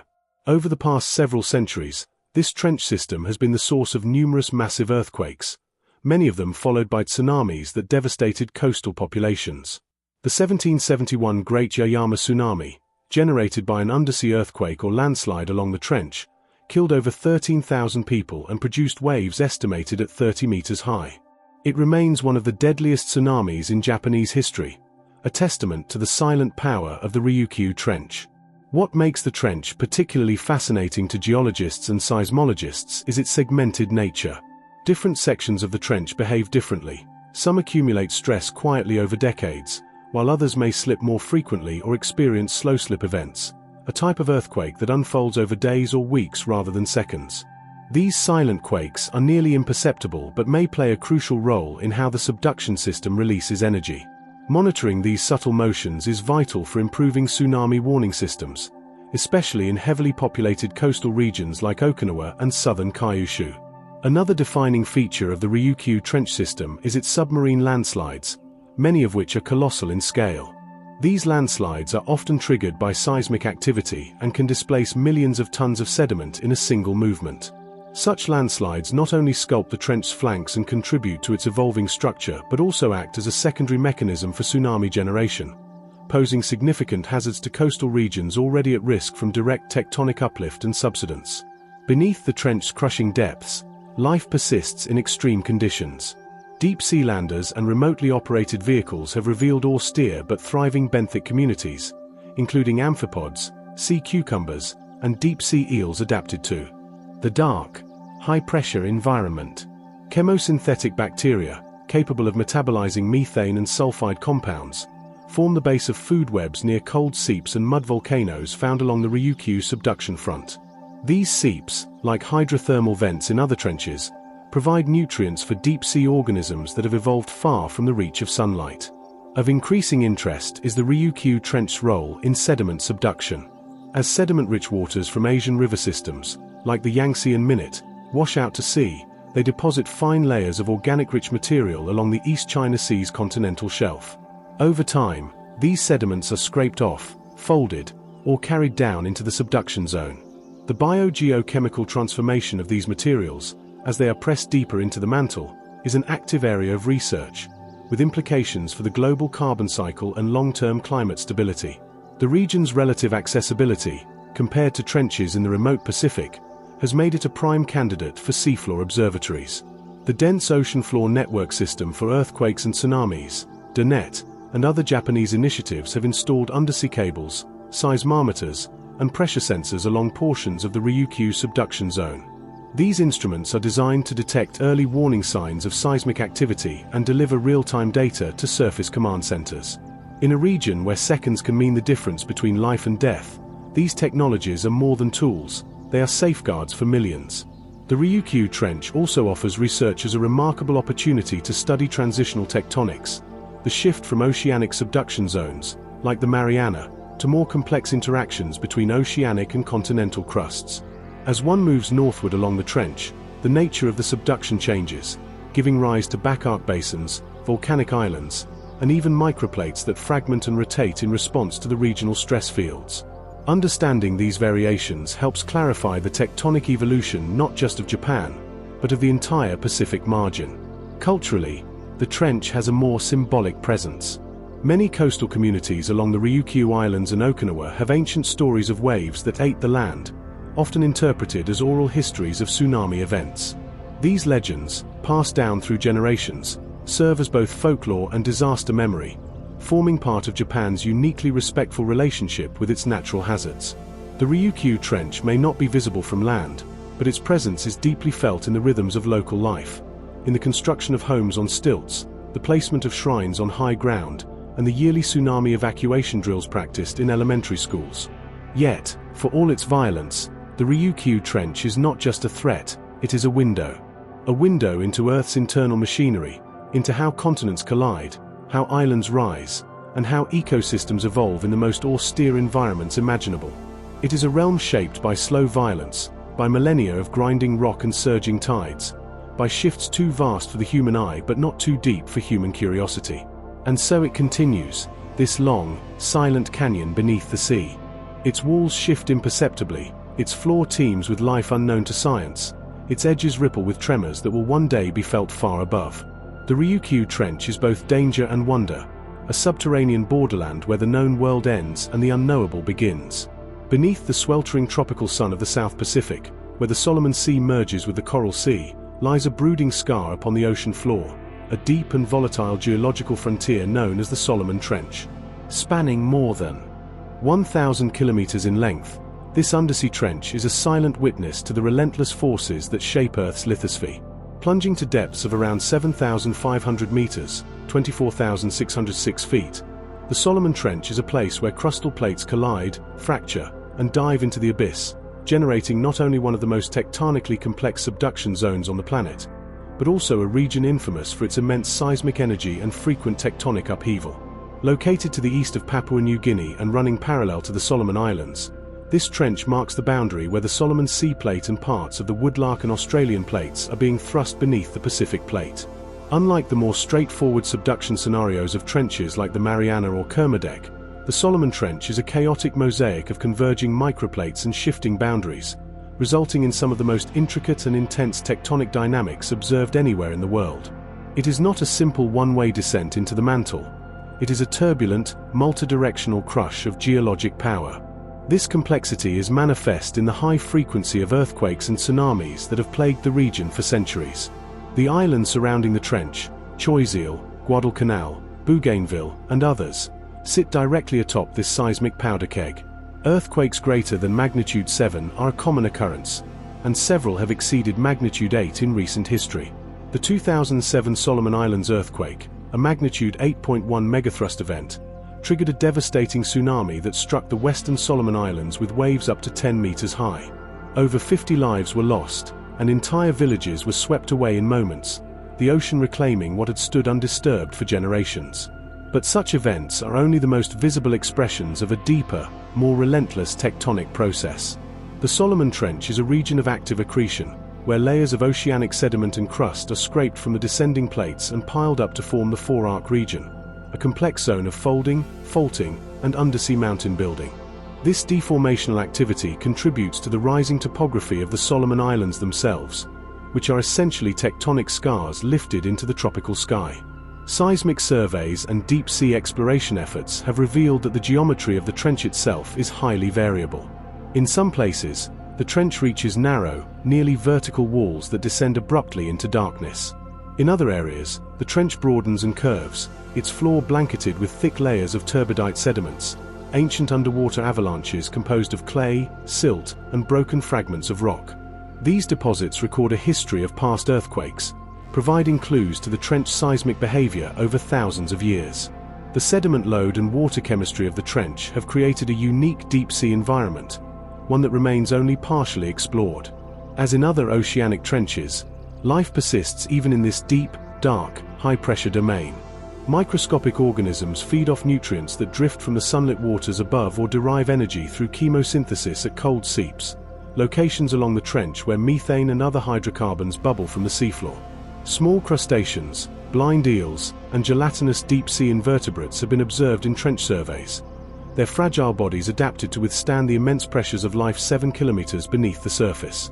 What makes the Solomon Trench particularly interesting to geophysicists and marine geologists is its interaction with multiple converging tectonic systems.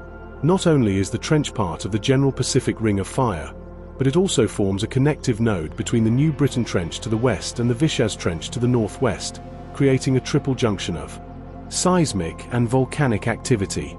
Some parts of the trench transition seamlessly into spreading ridges or transform faults, while others dip steeply into the mantle with sharp, angular descent patterns. It is a living laboratory of tectonic diversity, offering insight into how subduction zones evolve over geologic time.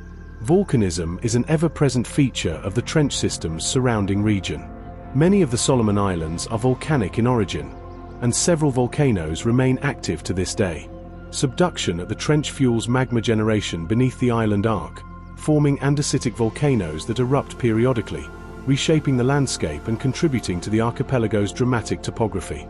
These volcanoes, in turn, release gases that rise from the subducted plate: hydrogen sulfide, carbon dioxide, water vapor, reconnecting the deep processes of the trench with the atmosphere above.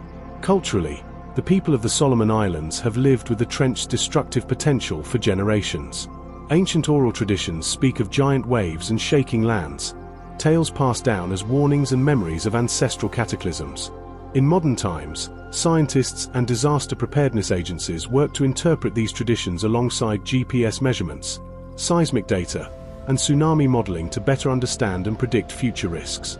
Efforts are underway to deploy early warning systems, including seafloor sensors and satellite link buoys, though the vastness and remoteness of the region continue to challenge infrastructure development.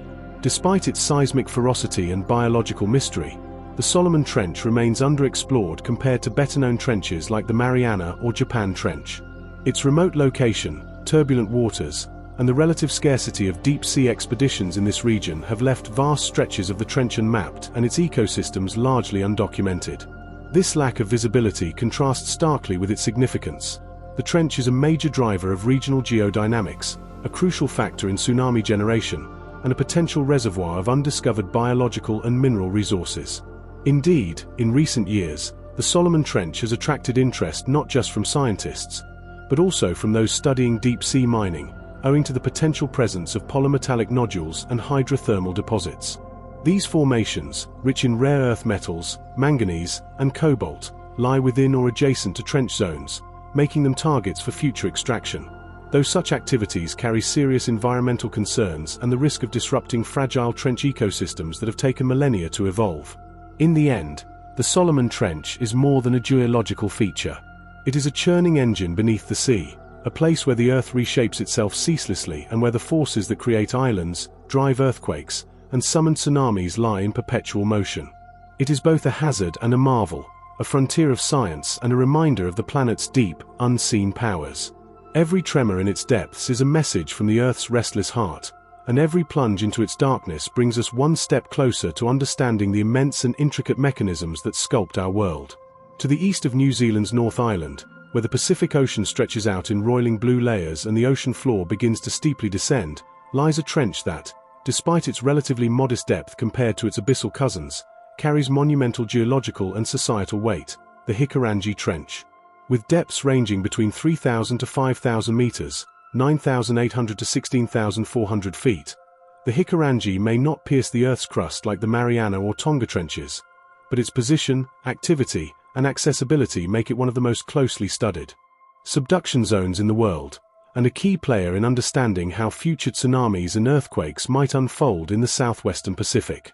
This trench is the southernmost extension of the Kermadec Trench system, beginning just offshore from the east coast of New Zealand's North Island, curving southeastward parallel to the rugged coastlines of Gisborne, Hawke's Bay, and Wairarapa, before transitioning into the Greater Pacific Trench system farther north.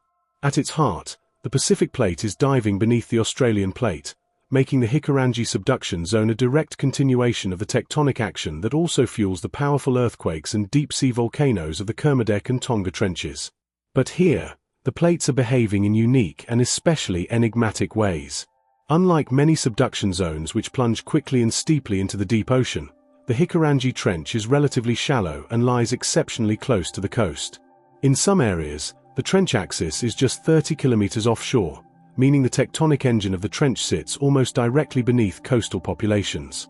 This proximity makes the Hikurangi a ticking seismic timepiece for New Zealand, a country already known for its vulnerability to tectonic disruption. From Napier to Wellington, the trench's dynamic interaction with the overriding Australian plate holds the potential to unleash powerful earthquakes and tsunamis on scales that could rival the disasters of 2011 Thoku, 2004 Sumatra, or even earlier regional catastrophes. The Hikurangi Trench is part of a complex convergent margin, and not just in its geometry. The subduction zone here displays unusual frictional behavior.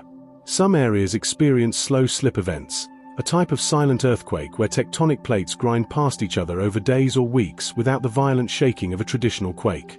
These silent movements were first observed in New Zealand in the early 2000s, and now the Hikurangi margin is a global hotspot for slow earthquake research.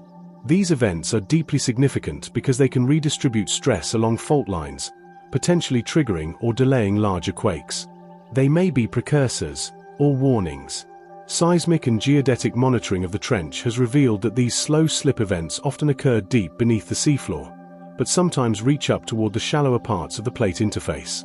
One of the most dramatic findings is that these quiet earthquakes may occur mere tens of kilometers offshore, where the megathrust fault, the subduction interface, reaches its most volatile shallows.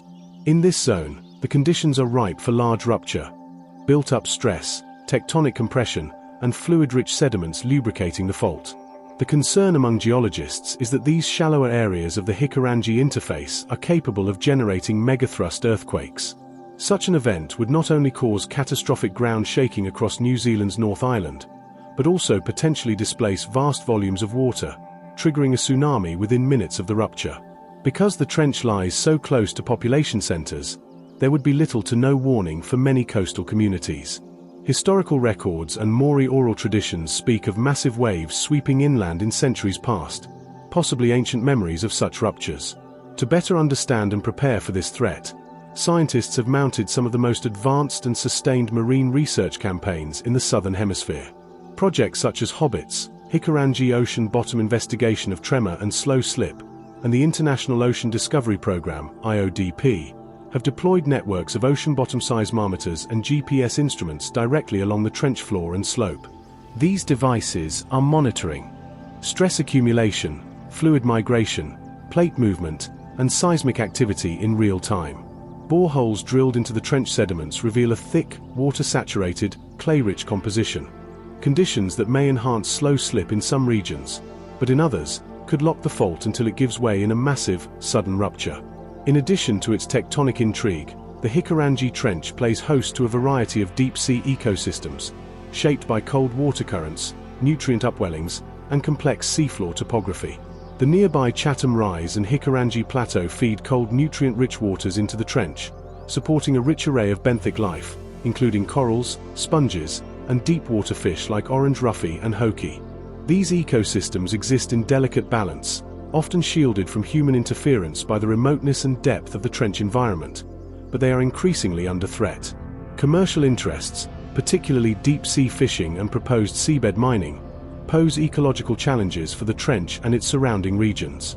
Trawling in the deep benthic zones can destroy slow-growing coral forests and stir up sediment plumes, while exploratory mining carries risks of chemical pollution and long-term habitat loss. Marine scientists and conservationists continue to call for stricter protections, emphasizing that much of the trench remains biologically and geologically unexplored. Moreover, the Hikurangi Trench serves as a key educational and cultural landmark for New Zealand's scientific community and indigenous peoples alike. Maori knowledge systems, Tauranga Maori, recognize the trench as part of a living earth, integrating spiritual and ecological understanding with the realities of natural hazards. Collaborations between geologists and iwi tribes have yielded public awareness campaigns, coastal evacuation maps, and cultural frameworks for discussing the risk of earthquakes and tsunamis in a meaningful, community-anchored way. It is no exaggeration to say that the Hikurangi Trench may hold New Zealand's seismic future in its grasp. While it may lack the dramatic plunges of its deeper cousins, its shallow angle, tectonic volatility, and geographical closeness to major cities make it one of the most potentially dangerous subduction zones on the planet. It is not just a site of slow, silent shifts, It is a region where deep Earth processes threaten sudden, cataclysmic consequences. Scientists remain vigilant, constantly modeling worst-case scenarios, deploying new technologies, and communicating the risks to government and public institutions. But much remains unknown. The trench, like the forces it channels, is a work in progress, an ever-evolving geologic riddle. In the darkness beneath the Pacific waves, where the Pacific plate sinks inch by inch beneath New Zealand's crust, Earth writes its future in the language of subduction and strain. Beneath the sun-drenched turquoise waters of the Western Caribbean, where coral reefs dazzle and hurricanes often prowl, lies a staggering geological scar that cuts deep into the planet's crust, the Diamantina Trench, also known as the Bartlett Deep. With a depth reaching approximately 7,686 meters, 25,217 feet, this long, narrow trench is the deepest point in the Caribbean Sea and one of the most enigmatic tectonic features in the Western Hemisphere. Though surrounded by vacation destinations and shipping lanes, the Diamantina Trench represents a place where the Earth's plates wrestle in silence, creating a vast undersea gorge shaped by fault lines, shifting crust, and ancient geological violence. Stretching for roughly 1,500 kilometers, 930 miles, between Cuba to the north and Jamaica and the Cayman Islands to the south, the Diamantina Trench forms the maritime boundary between the North American Plate and the Caribbean Plate. It extends westward into the Cayman Rise, eventually connecting to the Motagua Fault Zone of Central America.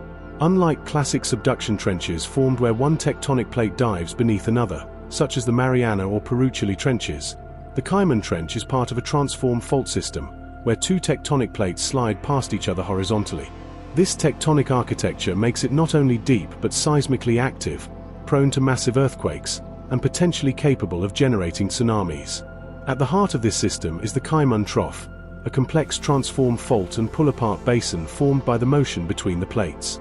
Along it runs the Bartlett Fault, a strike-slip fault line that has been responsible for significant historical earthquakes, including some of the largest recorded in the Caribbean. Unlike typical strike-slip faults, however, this one has allowed for deep-sea rifting and crustal stretching, carving a trench that rivals much larger subduction zones in depth. The depth and structure of the Diamantina Trench have fascinated oceanographers and geologists for decades. During early bathymetric surveys in the mid-20th century, the trench revealed itself to be far more profound and intricate than previously imagined.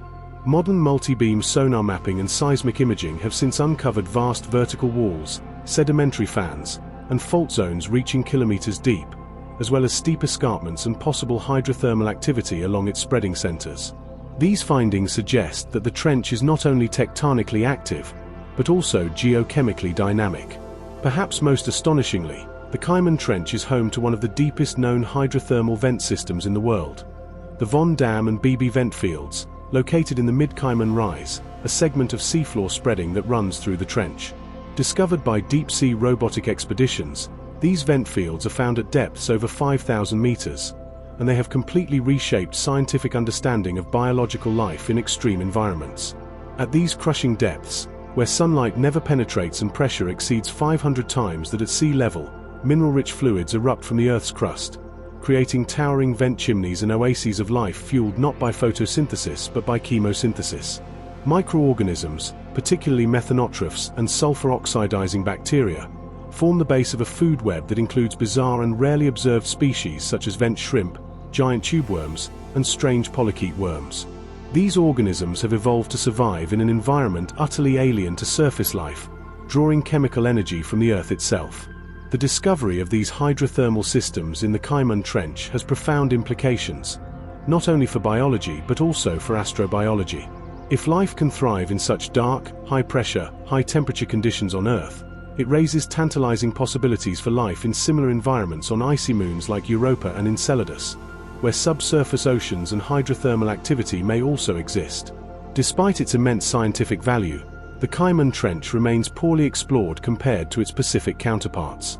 The trench's remote location, difficult sea conditions, and immense depth make deep diving missions costly and technically demanding.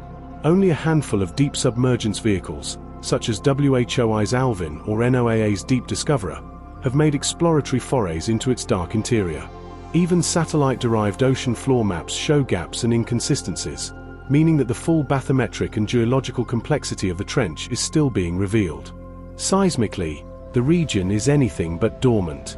On January 28, 2020, a magnitude 7.7 earthquake struck along the northern edge of the Diamantina Trench, just between Jamaica and the Cayman Islands. The tremor was one of the strongest ever recorded in the Caribbean, and it sent shockwaves rippling across the region, shaking buildings as far away as Miami and the Yucatan Peninsula.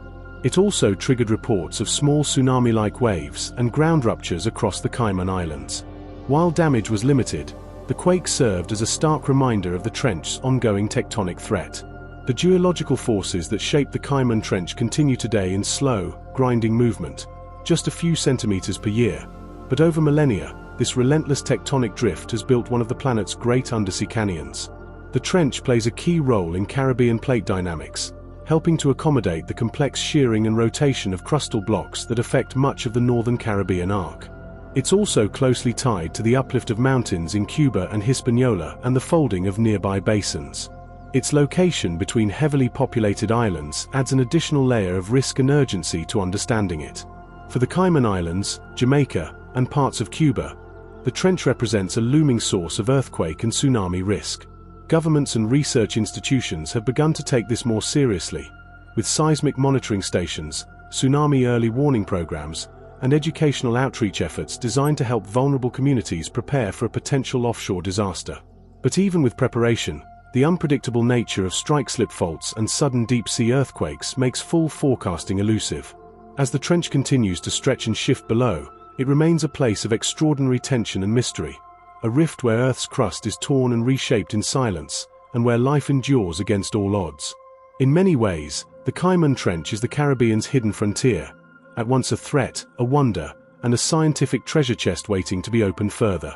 In its unfathomable depths, the Diamantina Trench holds clues not just to the Earth's dynamic past, but to its biological and planetary possibilities. Here, in the inky silence between island shores, the Earth whispers secrets written in pressure, darkness, and fire. Far beneath the surface of the northern Indian Ocean, nestled off the arid coasts of Pakistan and southeastern Iran, lies a subtle but formidable geological feature, the Mariana Trench. Though not the deepest trench on Earth, with a maximum depth of approximately 4,000 meters, 13,123 feet, it is one of the most geologically significant and seismically threatening subduction zones in the region. It is here, beneath the tranquil waters of the Arabian Sea, that the Arabian Plate slowly slides beneath the southern edge of the Eurasian Plate, forming a shallow trench that plays an outsized role in the tectonic, seismic, and even geopolitical story of the northern Indian Ocean. Unlike the dramatic steep-walled trenches of the Pacific, the Mariana Trench presents itself as a more subdued, sediment-heavy subduction zone, extending laterally for nearly 1,000 kilometers, 620 miles, from the eastern coast of Oman in the west to the delta of the Indus River in the east. It marks the Mariana Subduction Zone, MSZ, a tectonic boundary that is quiet in appearance but potentially catastrophic in consequence. Its shallow angle of subduction and thick layers of sediments transported by rivers like the Indus make it unique among the world's trench systems, and in many ways, far more insidious. Geologically, the Mariana Trench is an active convergent margin, created as the oceanic crust of the Arabian Plate is forced beneath the continental margin of the Eurasian Plate. This process of subduction has been occurring for millions of years, causing the uplift of coastal mountain ranges, deforming the seafloor, and giving rise to massive sedimentary accretionary wedges. These wedges, formed from sediments scraped off the downgoing plate, build up into a broad accretionary prism, one of the largest sediment piles of any trench system in the world, accumulating debris that reaches tens of kilometers thick in places. This thick sedimentation is both a geologic signature and a hazard. It makes the trench prone to submarine landslides, which in turn can displace enormous volumes of water, generating tsunamis. Such an event occurred in November 1945, when a magnitude 8.1 earthquake struck just offshore from Makran near the border of Iran and Pakistan. The result was one of the most deadly tsunamis in the Indian Ocean prior to 2004, with waves reaching 13 meters, 43 feet, high and killing approximately 4,000 people along the coasts of Pakistan, India, and Iran. The quake shook the entire region and permanently changed coastal landscapes, leaving a geological legacy still being studied today. What makes the Mariana Trench especially dangerous is its relative tectonic silence in the modern era. Large earthquakes are infrequent, but this is not a sign of safety. In fact, it suggests strain accumulation. The long intervals between major quakes mean that pressure can build up over decades or centuries, potentially resulting in enormous seismic releases. Some geoscientists fear that a portion, or even the entire segment, of the Mariana subduction zone could rupture in a megathrust earthquake, possibly exceeding magnitude 8.5, with devastating consequences for cities like Karachi, Gwadar, Chabahar, and even the densely populated shores of western India and Oman. Despite this risk, the Mariana Trench is one of the least studied subduction zones in the world. Political instability, limited marine infrastructure, and the logistical challenges of deep-sea surveys have left large portions of the trench unmapped and poorly understood. Only in recent decades have researchers begun deploying marine geophysical studies, seismic reflection profiling, and sediment core sampling to understand its complex internal structure. What they found is a deeply heterogeneous environment, with pockets of active deformation, zones of locked and creeping fault segments, and signs of frequent mass wasting events beneath the seafloor. Unlike the trenches of the Pacific Rim, which often host extensive hydrothermal vent systems, the Mariana Trench's shallow angle and sediment-heavy composition make such discoveries rarer, though not impossible. Some recent geochemical studies suggest fluid seeps and methane release zones along the prism front, which could indicate cold seep ecosystems, unique biological communities that thrive on chemical energy rather than sunlight, akin to those found along other subduction margins. Moreover, the region's continental shelf and slope, especially near the Mariana accretionary wedge, are seismically active in their own right. Earthquakes and deformation have created mud volcanoes, sedimentary ridges, and submarine faults that reach far inland, deforming the dry mountains and deserts of Balochistan. Some of these mud volcanoes have even emerged temporarily as islands, only to be washed away by tides and storms months later. This dynamic interaction between sea, sediment, and tectonics makes Mariana a truly unique geological environment, fluid, restless, and alive with movement. Because of its potential for massive undersea earthquakes and tsunamis, the Mariana region has become a focus of early warning system planning. Pakistan and Iran, along with regional partners like India and Oman, are working with international organizations to monitor tectonic activity using ocean bottom seismometers, GPS deformation networks, and tsunami buoys. The goal is not just to understand the trench, but to predict and prepare for the devastation it might one day unleash. Given the population density of the surrounding coasts and the vital shipping lanes of the Arabian Sea, such preparation could prove critical. Culturally and historically, the region surrounding the Mariana Trench has been shaped by the sea.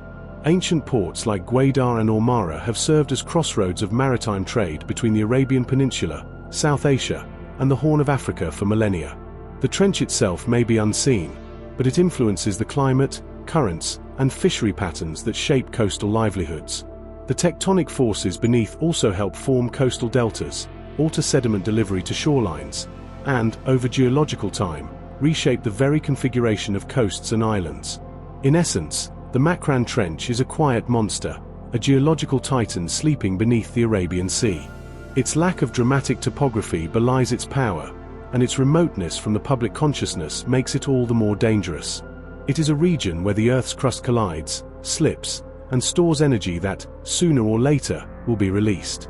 To understand Mariana is to understand the fragile balance between stillness and sudden change, between the steady drift of continents and the moments of violent reordering that define geologic epochs. Here, in the calm waters off Iran and Pakistan, the world may seem stable. But below, the trench waits, patient, silent, and inexorably alive. Beneath the vast blue sweep of the equatorial Atlantic Ocean, far from the coasts of any continent and almost directly on the Earth's invisible equator, lies one of the most profound and geologically revealing scars on the ocean floor, the Romanche Trench. With a maximum depth of approximately 7,760 meters, 25,459 feet, it is not merely a trench in the traditional sense, but rather a fracture zone, a gaping rift that bisects the mid-Atlantic ridge in a region that few ships pass over and even fewer humans think about. Yet this remote abyss is one of the most vital windows into the tectonic workings of our planet, and a reminder of how Earth's outer shell is constantly shifting, breaking, and regenerating itself. The Romanche Trench is located in the central Atlantic, almost exactly at 0 degrees latitude, running east-west across the normally north-south running mid-Atlantic ridge. It is one of the world's most prominent transform faults, a type of geological feature where two tectonic plates slide past each other laterally rather than subduct or diverge vertically. Unlike subduction trenches, which form at converging plate boundaries, the Romanche Trench exists because of the offsetting motion of the plates. Specifically, the African plate moving eastward and the South American plate drifting westward. Their slow motion, millimeters per year over millions of years, has carved a vast tear in the seafloor, producing a linear valley over 900 kilometers, 560 miles, long and up to 30 kilometers, 18.6 miles, wide. This fracture cuts across the mid-Atlantic ridge, which itself is a massive undersea mountain range that runs down the spine of the Atlantic Ocean. Where most of the ridge is a site of seafloor spreading and volcanic birth, the Romanche Trench interrupts it violently. It offsets the ridge's axis by over 640 kilometers, 400 miles, and the motion between the two sides generates frequent seismic activity, though less in magnitude than the great subduction zones of the Pacific. Geophysically, the Romanche Fracture Zone is a transform boundary, but it also serves as a tectonic relay, linking spreading segments of the mid-Atlantic ridge. Because of its depth and length, it exposes sections of the Earth's upper mantle, something rarely seen outside of tectonic uplift zones. Along parts of the Romanche Trench floor, mantle rocks known as peridotites have been dredged to the surface, revealing the deep mineral structure of the planet's interior. These rocks, altered through a process called serpentinization, interact with seawater in ways that can support unique chemosynthetic ecosystems, even in the absence of sunlight. While deep-sea exploration in this part of the world is still limited, recent oceanographic missions using autonomous underwater vehicles, AUVs, and multi-beam sonar mapping have begun to uncover the trench's rugged, angular topography. Towering fault walls rise sharply from the seafloor, often thousands of meters high, and boulders the size of houses litter the trench axis. These were likely dislodged during massive tectonic shifts, events that, while rare, can still send shockwaves through the Atlantic basin. Evidence suggests that over millions of years, large-scale strike-slip earthquakes have occurred here, displacing seabed features by dozens of kilometers. The biological world of the Romanche Trench remains largely a mystery, though it is suspected to harbor specialized deep-sea life adapted to extreme pressure, perpetual darkness, and low nutrient availability. Similar transform faults have been shown to support life forms such as hydrothermal vent tubeworms, crustaceans, and bacterial mats, which feed on hydrogen sulfide and methane rather than sunlight. If such communities exist in the Romanche Trench, they could represent some of the oldest and most stable ecosystems on Earth, living in complete isolation for millions of years. One of the more fascinating aspects of the Romanche Fracture Zone is its role in global ocean circulation. Deep cold waters from the North Atlantic Deepwater (NADW) current move southward toward the Southern Ocean, and the Romanche Trench serves as one of the key gateways through which these waters pass. Its depth allows the NADW to flow across the mid-Atlantic ridge, linking the northern and southern hemispheres in what is known as the global thermohaline conveyor belt. In this way, the Romanche Trench acts not only as a geological seam, but also as a climatic artery, playing a quiet but essential role in regulating global temperatures and ocean salinity. Historically, the trench was first recognized in the 1950s during bathymetric surveys by oceanographic institutions like Woods Hole and Lamont Doherty, which used early echo sounding techniques to identify its extraordinary depth and configuration. The name Romanche comes from the French Navy ship La Romanche, which conducted scientific expeditions in the late 19th century and helped initiate early oceanographic studies in equatorial waters. Today, the Romanche Trench continues to be a target of interest for planetary scientists and deep-sea geologists, particularly those interested in how oceanic lithosphere deforms, how deep faults interact with the mantle, and how transform boundaries evolve over geological time. It is also considered a possible analog for certain tectonic features on other planetary bodies, such as the rift valleys of Mars or the icy crust fractures of Jupiter's moon Europa, making its study relevant beyond Earth itself. Yet for all its significance, the Romanche Trench remains one of the least understood deep-sea environments on the planet. Its extreme remoteness, depth, and absence of nearby landmasses make detailed exploration a monumental challenge. Few crewed submersibles or remotely operated vehicles have ventured into its abyssal depths, and only a tiny fraction of its walls, slopes, and fracture zones have been mapped with high resolution. This makes the Romanche Trench both a frontier and a question mark, a forgotten rift in the middle of the world's most familiar ocean. In the deep silence of its watery grave, the Mariana Trench continues to remind us that the planet is a living, shifting mosaic of plates and forces. Every few decades, the two sides of the Atlantic slide past each other here, grinding and groaning in imperceptible movements that reshape continents ever so slightly. And through it all, the trench lies in darkness, unfathomable, unseen, yet geologically essential. Beneath the restless waters of the southwest Pacific, near the shimmering volcanic islands of Papua New Guinea, lies one of Earth's most formidable and geodynamically intense marine chasms, the New Britain Trench. Stretching in a crescent-shaped arc just off the northern coast of the island of New Britain and plunging to depths of approximately 9,140 meters, 29,987 feet, this trench is a site of seething tectonic drama, a place where oceanic plates collide, descend, and rupture with titanic energy. It is one of the deepest points in the western Pacific Ocean and among the most active earthquake and volcanic zones on Earth, a trembling frontier where the surface of the planet buckles and churns in slow-motion upheaval. The New Britain Trench forms a major component of the complex Solomon-New Britain subduction system, which sits on the Pacific Ring of Fire, a zone of near-continuous subduction and volcanism encircling the Pacific Ocean basin. Here, the Solomon Sea Plate is being driven beneath the South Bismarck Plate at a rate of 6 to 10 centimeters per year, a blistering pace in tectonic terms.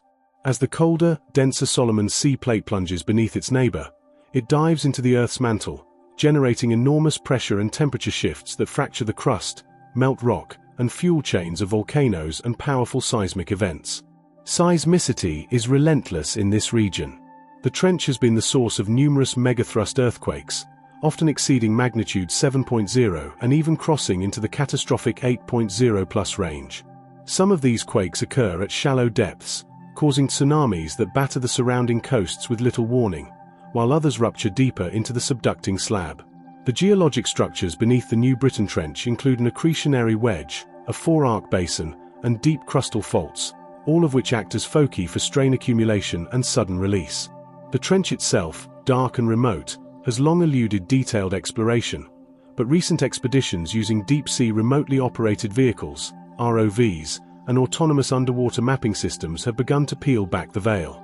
The walls of the trench are steep and scarred with massive slump scars, indicating past underwater landslides, while the floor is littered with tectonic breccia, fine volcanic sediments, and chemically altered rocks sourced from hydrothermal venting and deep mantle interactions. These features suggest a dynamic interplay between tectonic stress, volcanism, and sediment recycling, a geological dance that continues to reshape the region beneath the waves. Perhaps most fascinating is the biological world that inhabits the New Britain Trench's gloomy depths. Although few studies have reached its deepest floor, what has been observed mirrors the patterns seen in other hadal environments, alien-looking creatures, adapted to darkness, pressure, and scarcity. Among the confirmed or suspected trench dwellers are giant amphipods, liparid fish, polychaete worms, sea cucumbers, and microbial mats feeding on chemical nutrients seeping from fissures and vents. Life here clings to existence at pressures exceeding 900 times that of the surface. World, an evolutionary crucible that creates some of the most extreme forms of biological resilience known to science. The New Britain Volcanic Arc, which lies just north of the trench and includes such fiery giants as Mount Uluwun, is directly fed by the subduction processes beneath the trench. These volcanoes are among the most active in the world, frequently sending ash clouds, pyroclastic flows, and lava rivers across the island landscapes. The arc has been known to produce VEI-4 and VEI-5 eruptions, and is closely monitored by both local and international volcanic observatories. The connection between the trench's deep grinding and the surface eruptions is clear. As the descending plate dehydrates, it releases fluids into the overlying mantle wedge, lowering melting points and generating magma that feeds the surface volcanoes. From a geodynamic standpoint, the New Britain Trench is not only a subduction zone, but also a transformative geological interface, one that may help unlock broader mysteries about plate boundary evolution, mantle flow, and seismic hazards. Studies suggest that portions of the trench are beginning to split or rotate, leading to the development of new microplates and trench segments, a process that could foreshadow the emergence of future plate boundaries. This makes the trench a natural laboratory for the study of plate tectonics in transition, offering insight into how major fault systems evolve, how new oceanic crust is recycled, and how Earth's lithosphere regenerates itself over geologic time. Despite its remote location, the New Britain Trench poses a very real and present threat to human communities. Tsunamis generated by trench earthquakes can reach the Papua New Guinea coast within minutes, leaving little time for warning or evacuation. The devastating 1998 8-ape tsunami, which killed more than 2,000 people in northern Papua New Guinea, was generated not directly by the trench but by a submarine landslide triggered by a moderate earthquake, highlighting how even small tectonic shifts near the trench can have catastrophic consequences. Since then, regional efforts have increased to deploy tsunami warning buoys, seismic stations, and community preparedness programs. But challenges remain due to limited infrastructure and vast ocean distances. Geologists and oceanographers continue to prioritize this trench in models of regional plate motion, seismic hazard forecasting, and mantle dynamics. It is a zone where the vertical and horizontal stresses of tectonic movement are intensely focused, generating not only deep earthquakes but also shallow crustal compression, uplift of four-arc islands, and volcanic island arc chains. These features serve as critical markers for understanding long-term plate interactions in the Southwest Pacific Convergence Zone. In a time when the frontiers of science extend deeper into the ocean than ever before, the New Britain Trench stands as one of the last great unexplored chasms of Earth's geology, a crucible of fire and pressure, where the old seafloor descends into oblivion and the crust is reborn through volcanic flame. It is not merely a geological scar, it is a living, evolving boundary, where destruction begets creation, and where the forces that shaped our continents continue their quiet, invisible work in the abyss. This video is for educational or entertainment purposes only, and information provided in the video may be incorrect. If you enjoyed the video, consider subscribing to the channel and like the video.